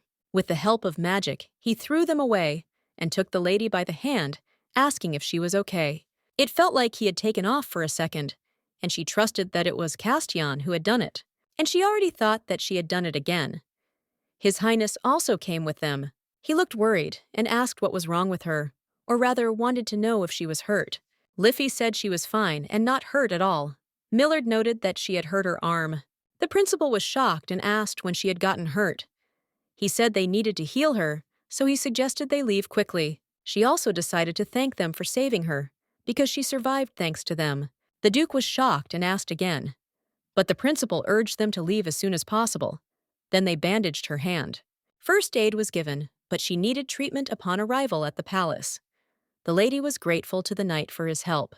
She thought there that because he was a knight, his bandaging skills were simply amazing. The lady noticed that the gentleman was still pale. He did not say a word. He must have been very scared. She said that, basically, he should avoid Shu. She was scared. So there was some information leakage. These people wanted her to know the location of His Majesty. She needed to extend the time of the prediction. She did not have an exit contract, so she suggested that he go on a journey for now. The Emperor did not understand at all how she could do something incomprehensible in such a situation. Liffey said that they put a sword right to her neck, and she did not understand what else she had to do. The prince believed that it was all because of him, because he constantly put her in danger. But the lady simply hugged him. The Emperor began to ask what she was doing. Liffey said that she was actually scared, but she knew he would save her. She was his weakness, and she knew that he would come for her, so that she could not tell them anything. Now the lady knew what children smelled like, very nice. The Emperor also hugged her, and the lady was very glad that everything worked out. The festival in the capital lasted for about 4 days, but everything ended without a hitch. After investigating her kidnapping, it was found that nobles were involved. But when the soldiers came to their mansion, they were all unconscious. In any case, it was impossible to talk to them. The criminal was an ordinary aristocrat, and it was also known that he hired mercenaries from a distant province. As soon as the knights learned of this, they immediately went to the mansion. But the whole family was found passed out in the dining room. When everyone in the family woke up, they immediately grabbed the knights. They shouted that they were wrong, after which the family was sent to the palace prison. But all this time they were unconscious. And when they woke up, they said that they were very guilty, and after that, they lost consciousness again. Hai decided that if they were unconscious in the dining room, they are in the living room. This means that they saw the criminal in person. He also asked what was going on with the family's entourage. Millard said that there was nothing unusual. They were present at Castian's banquet, and nothing special. Perhaps someone was in cahoots with the Viscount. And when things didn't go according to plan, the criminal wanted to make sure the Viscount kept his mouth shut. However, it will be very difficult to establish the identity behind all this. It is a difficult task. They went to the temple. The girl was shocked because the emperor had not said a word during this time. The purpose of the visit is the baptism of the Peri. Baptism is an act of blessing the imperial family. And when a new member of the imperial family appears, he is taken to the temple to be baptized. After this, when it started to rain, people began to say that the prince had the power of Simeon, and soon he received a letter asking him to come for baptism. They wanted to bless the prince. However, while preparing for the trip, she felt that Persilian was not himself, so she decided to ask Sir Millard about it. The knight noted that there was no conflict, but he was baptized late at the age of 19. He received a blessing. It was after he returned from the tower to the imperial palace, but compared to others, he was baptized very late. Usually people are baptized at the age of 3 or 4. So was he really baptized only after he became an archmage? In fact, it will increase called the temple, an incompetent group of people, and she did not even expect that the emperor would try to solve the problem diplomatically. The lady asked who this child was. The woman said that he was a student priest and that children from the provinces were admitted here every year. Liffey mentioned that they even have a full training course. She didn't know about that. There are temples in the provinces, but they say that the capital's is considered the best. And they say that in the capital, there is a sanctuary that is protected by Simeon himself, so this place is considered more divine. The priests greeted the guests. They wished that all their problems would be heard and blessed by God. This religion has been considered the state religion for almost 1,000 years. Usually, the baptism of the imperial family is associated with a long and lavish ceremony, but the emperor refused all this and decided to be baptized quietly. The prince seemed to have accepted the fact of his arrival with humility, but they all knew who was the recipient of 99% of his anger. Even the library here is beautiful, and it seems that even the air here is much cleaner. The lady noted that they say that the temple is blessed by God and has very pure energy. From this day on, she must also go to this temple. Write me a rather simple matter. You need to first free your thoughts and pray, and after that, receive a blessing from the high priest. The only problem is that the prayer must be recited for an hour. No one except Sir Millard could enter the room with the emperor, because he needs to concentrate. She was very sorry that she couldn't go with him, and it seems that because of the prayer, he didn't want to be baptized. There are books from one series on this shelf. I think all the information about the temple is here. Simeon is a god, symbolizing fire. Originally, this continent was desolate deserts, although the territory was in contact with the sea. This happened because of the divine beast Simeon, who was called Sikar, and he had the form of a red dragon. The first emperor, who was able to communicate with the beast, became his friend and family. It is said that the emperor was able to receive Simeon's blessing because he took care of the divine beast that originally devastated the earth. This is how the legend appeared, that the imperial family was blessed by Simeon himself. She, who was born in the 21st century, finds it hard to believe. But people here must believe it without it. No one would recognize a 4-year-old child. If she were the prince, she would have left the empire long ago. Liffey noted that she had said that Simeon was close to fire, so she asked how priests interacted with water. The lady said that the whole point is balance, and strong priests can control water. There were even cases where priests could purify water. They also say that they can heal people, and she has also heard that some people believe that water can be summoned.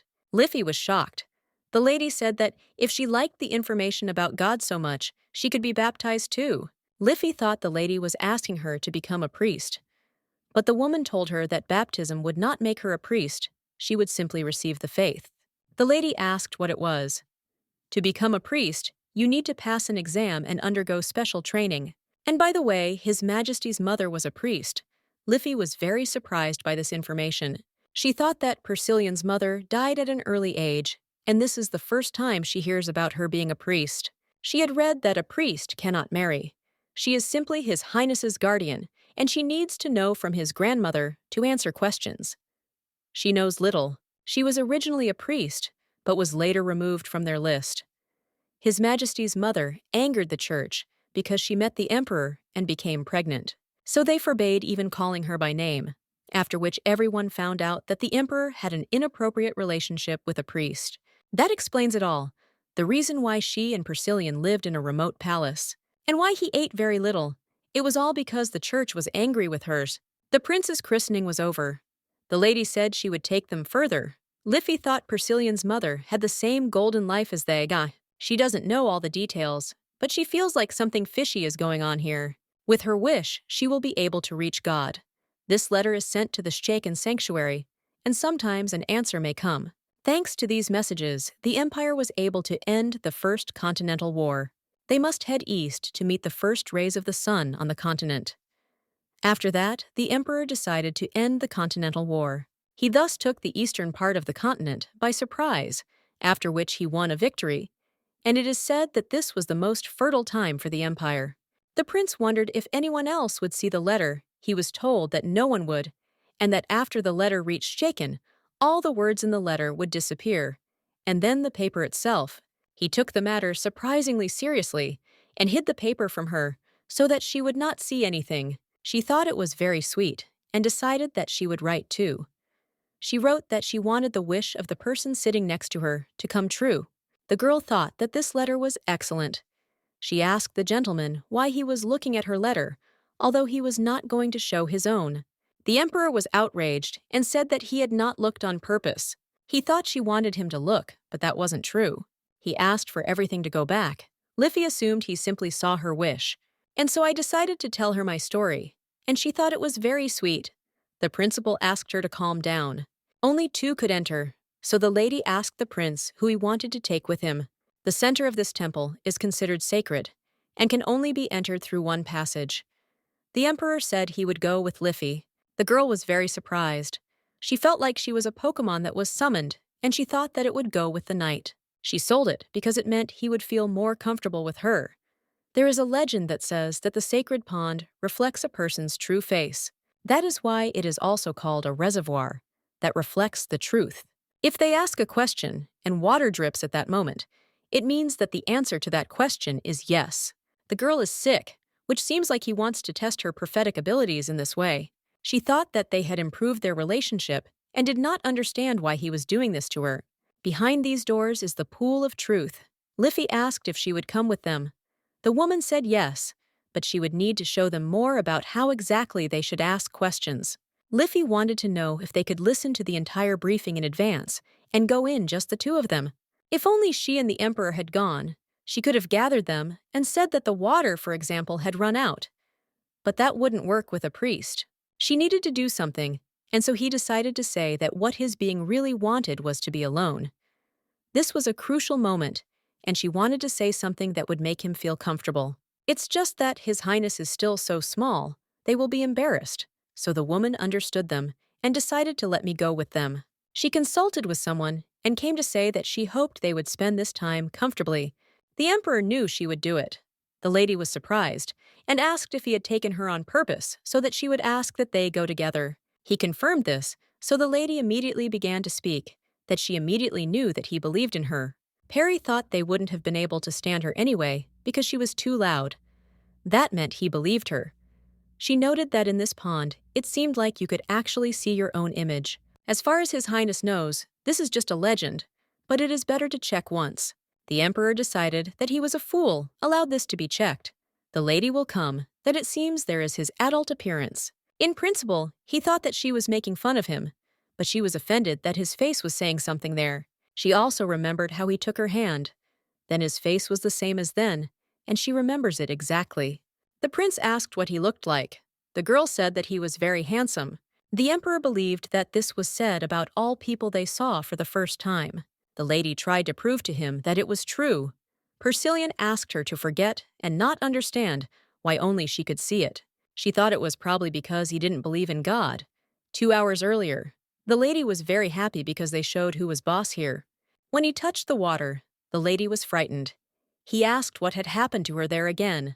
The girl said that the handsome one had disappeared somewhere, so the emperor came to ask why she was so happy. Come to think of it, she likes him better in his cute form. The gentleman told her to watch her mouth. He wanted to know if he would return to his previous appearance within a week, 2 weeks, a month. 2 months or half a year. He got very angry and started kicking everything. The girl grabbed him. The boy said he was a fool to believe it. Liffey noted that she needed to wait a little longer for an answer. The emperor suggested that she try. The girl asked what question she could ask. Even philosophers do not know what the meaning of life is. How can someone like her ask anything incomprehensible? But he still said that she should do it immediately, so the lady agreed. She asked if she could become the greatest fortune teller on the continent. She can still become rich because she can simply sell real estate. It seemed that it really didn't work. The emperor didn't understand how anyone could ask such a stupid question.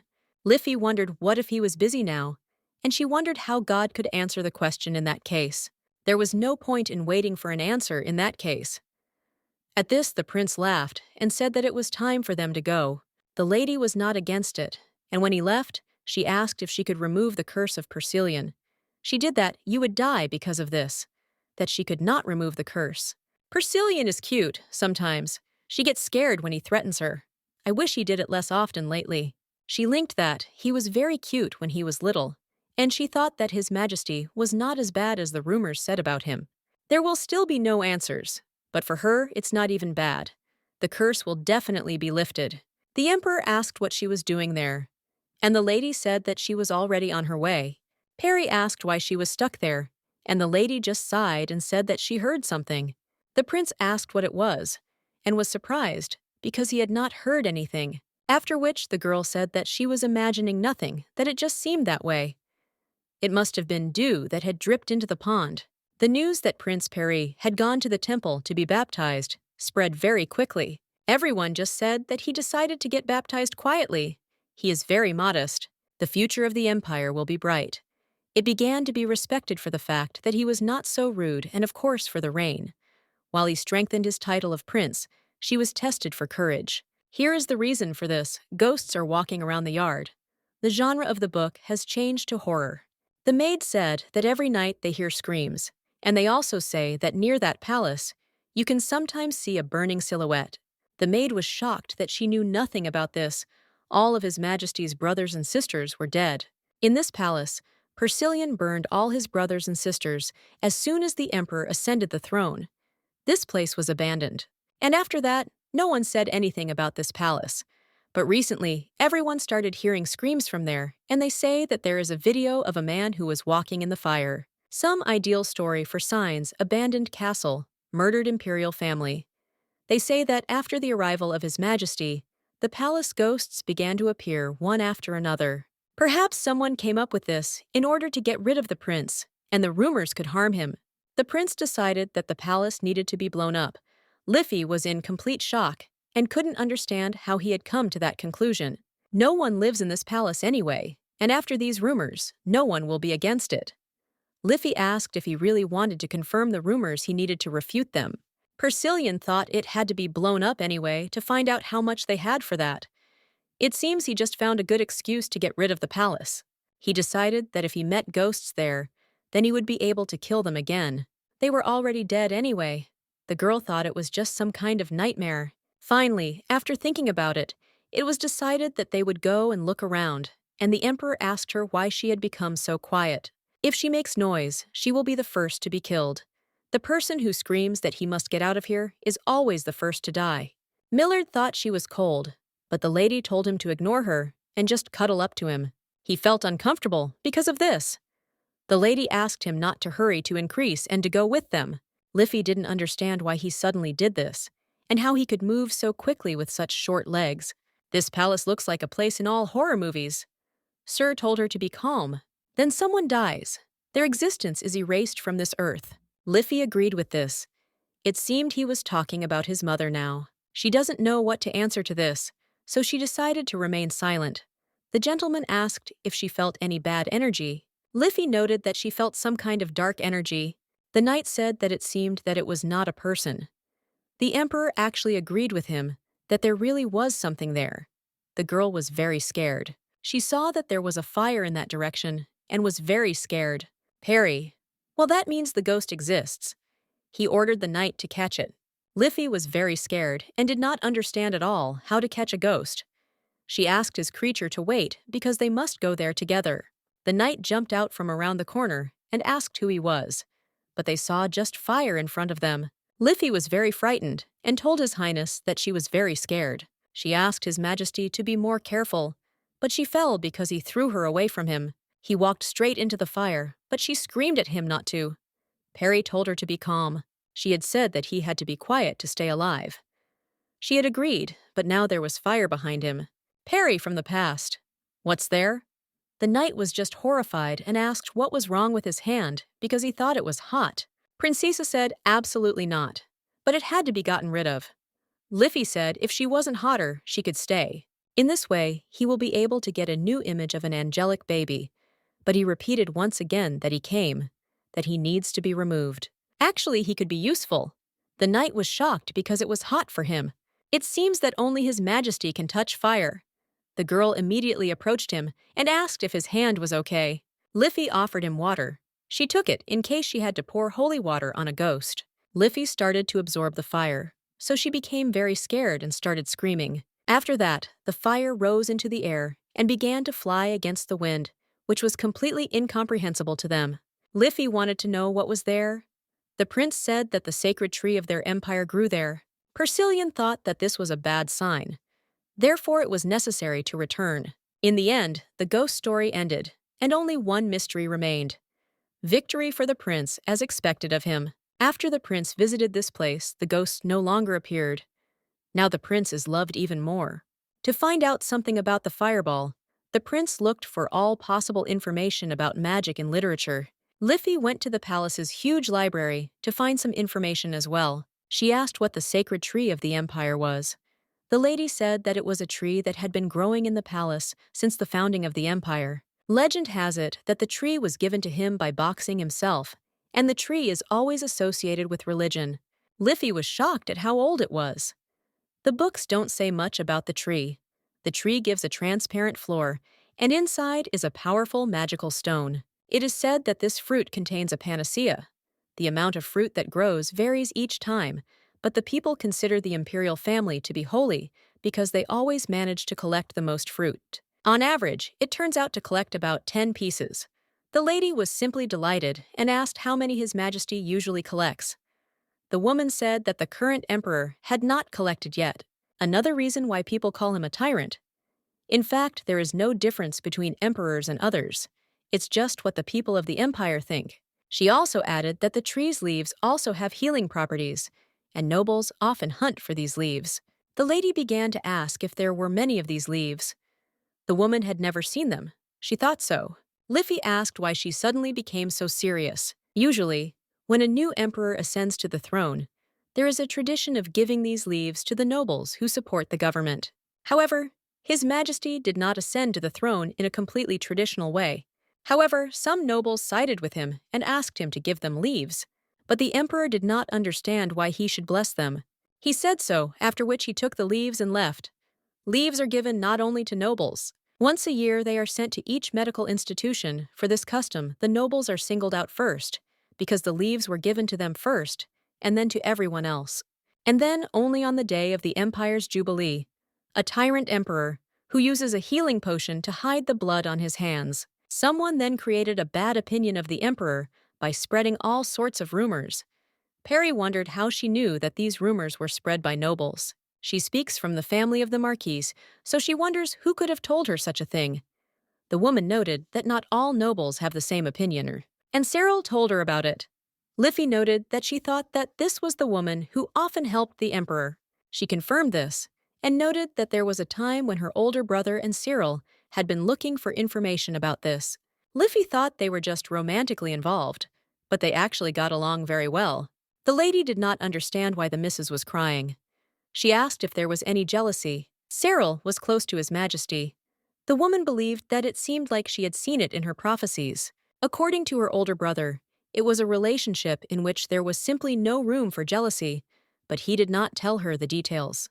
The potential other half of the princess was not at all jealous, so she was interested in how close she was to the emperor. It's so cool, even though the Marquise described the Duke as a gentle and kind person, she couldn't even imagine that this man was not jealous. The lady remembers him saying that it was a princess's job, and she was always pleased with the fact that her brother loved such a wonderful man. Elaine also likes Cyril. Liffey was sure that the princess would return with good news. Elaine believed that she had seen a prophecy. Let it be a prediction that is backed by faith. 4 days later, the prince said that it was necessary to go to the magic tower. Liffey told him not to worry, because the tower would let him in. If he went, his questions would reach the Grand Duke. The lady asked what would happen if he came, and said that he wanted to learn magic. With such a body which has not yet opened up the ability to magic, he cannot do this.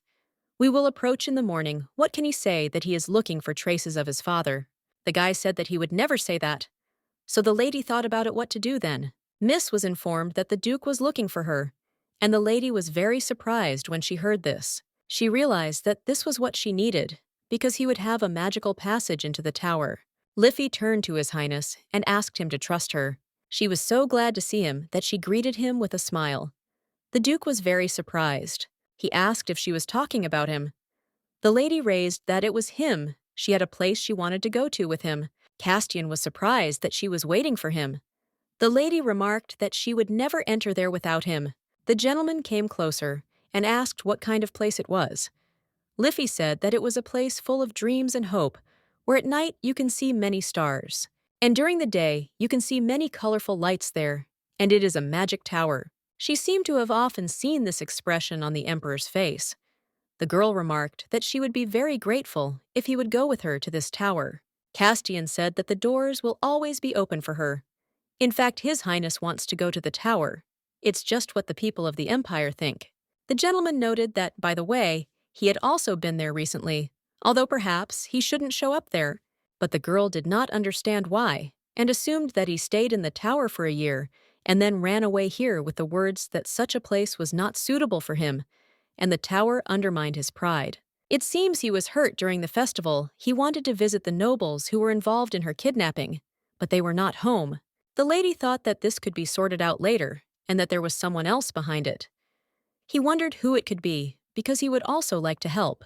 The girl said that when they went to Vic's house, the mansion was very clean, and there were no signs that someone had broken into it, and she thinks that the real culprit did something to them. The gentleman turned to the lady and said that she would never experience anything like this again, and that he would take a lot of soldiers and find the criminal. Therefore, he asks her not to worry, because the Hadar family will definitely sort this out. The girl did not understand why they had to hire an entire army of soldiers for this. And why is the prince looking at them like that? When he noticed that she was looking at him, he closed the curtains. She doesn't understand what's wrong with him, and she assumed he thought she couldn't handle the task. Liffey asked if he could help her. The gentleman would be glad to do so. In truth, His Highness really wants to get into the magic tower, and she will be very upset if she cannot fulfill his dream. The Duke said that he would not mind taking His Highness with him, so the girl was immediately very happy. She was so happy he has business tomorrow and will be free after that, so he thinks that suits her. Liffey suggested going the day after tomorrow. She couldn't understand why he was suddenly in such a bad mood. He said he would be ready to leave tomorrow. The Duke's smile seemed to turn bitter, and she hoped it wasn't because of Hooray. She decided to change clothes, because this way no one would be able to recognize them. She would behave sullenly.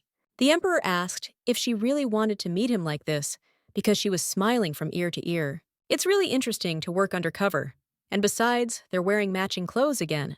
Today's concept is that she is Castian's assistant, who has a younger brother who wanted to be left alone, so they all came together. The Emperor was surprised that she liked something like that so much. The girl said that she was wondering how about dressing in pairs more often. The Emperor decided to fade away from this topic. The Duke greeted the Emperor, or rather, the Prince and Lady. Liffey noticed that he looked unwell, and more precisely, very tired. He was simply getting ready for the trip.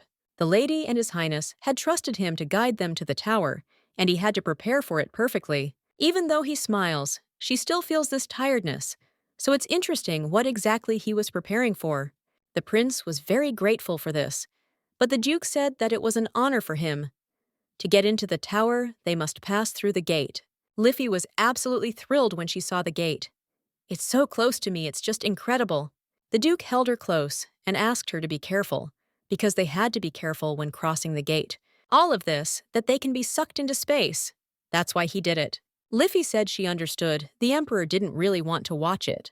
When Liffey noticed this, he immediately turned away. She wondered what had happened to him again. He did the same thing last time. Maybe she did something wrong. Liffey was absolutely delighted when she saw this tower. She asked if it was really her. The Duke said that here she could learn magic, and then she would have a choice. You can stay in the tower, or leave it to continue improving, but the basic course of study is about 8 years. She was shocked because after such a long training, someone still stays and continues to study in the tower.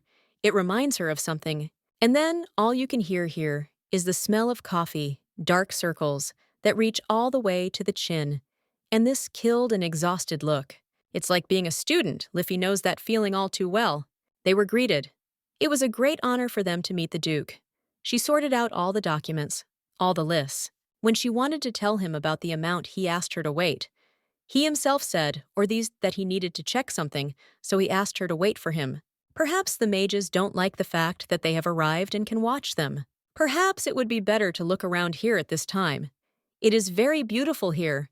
But the prince told her to stand still. The girl wanted to know if they all really fly on a broomstick and catch a ball.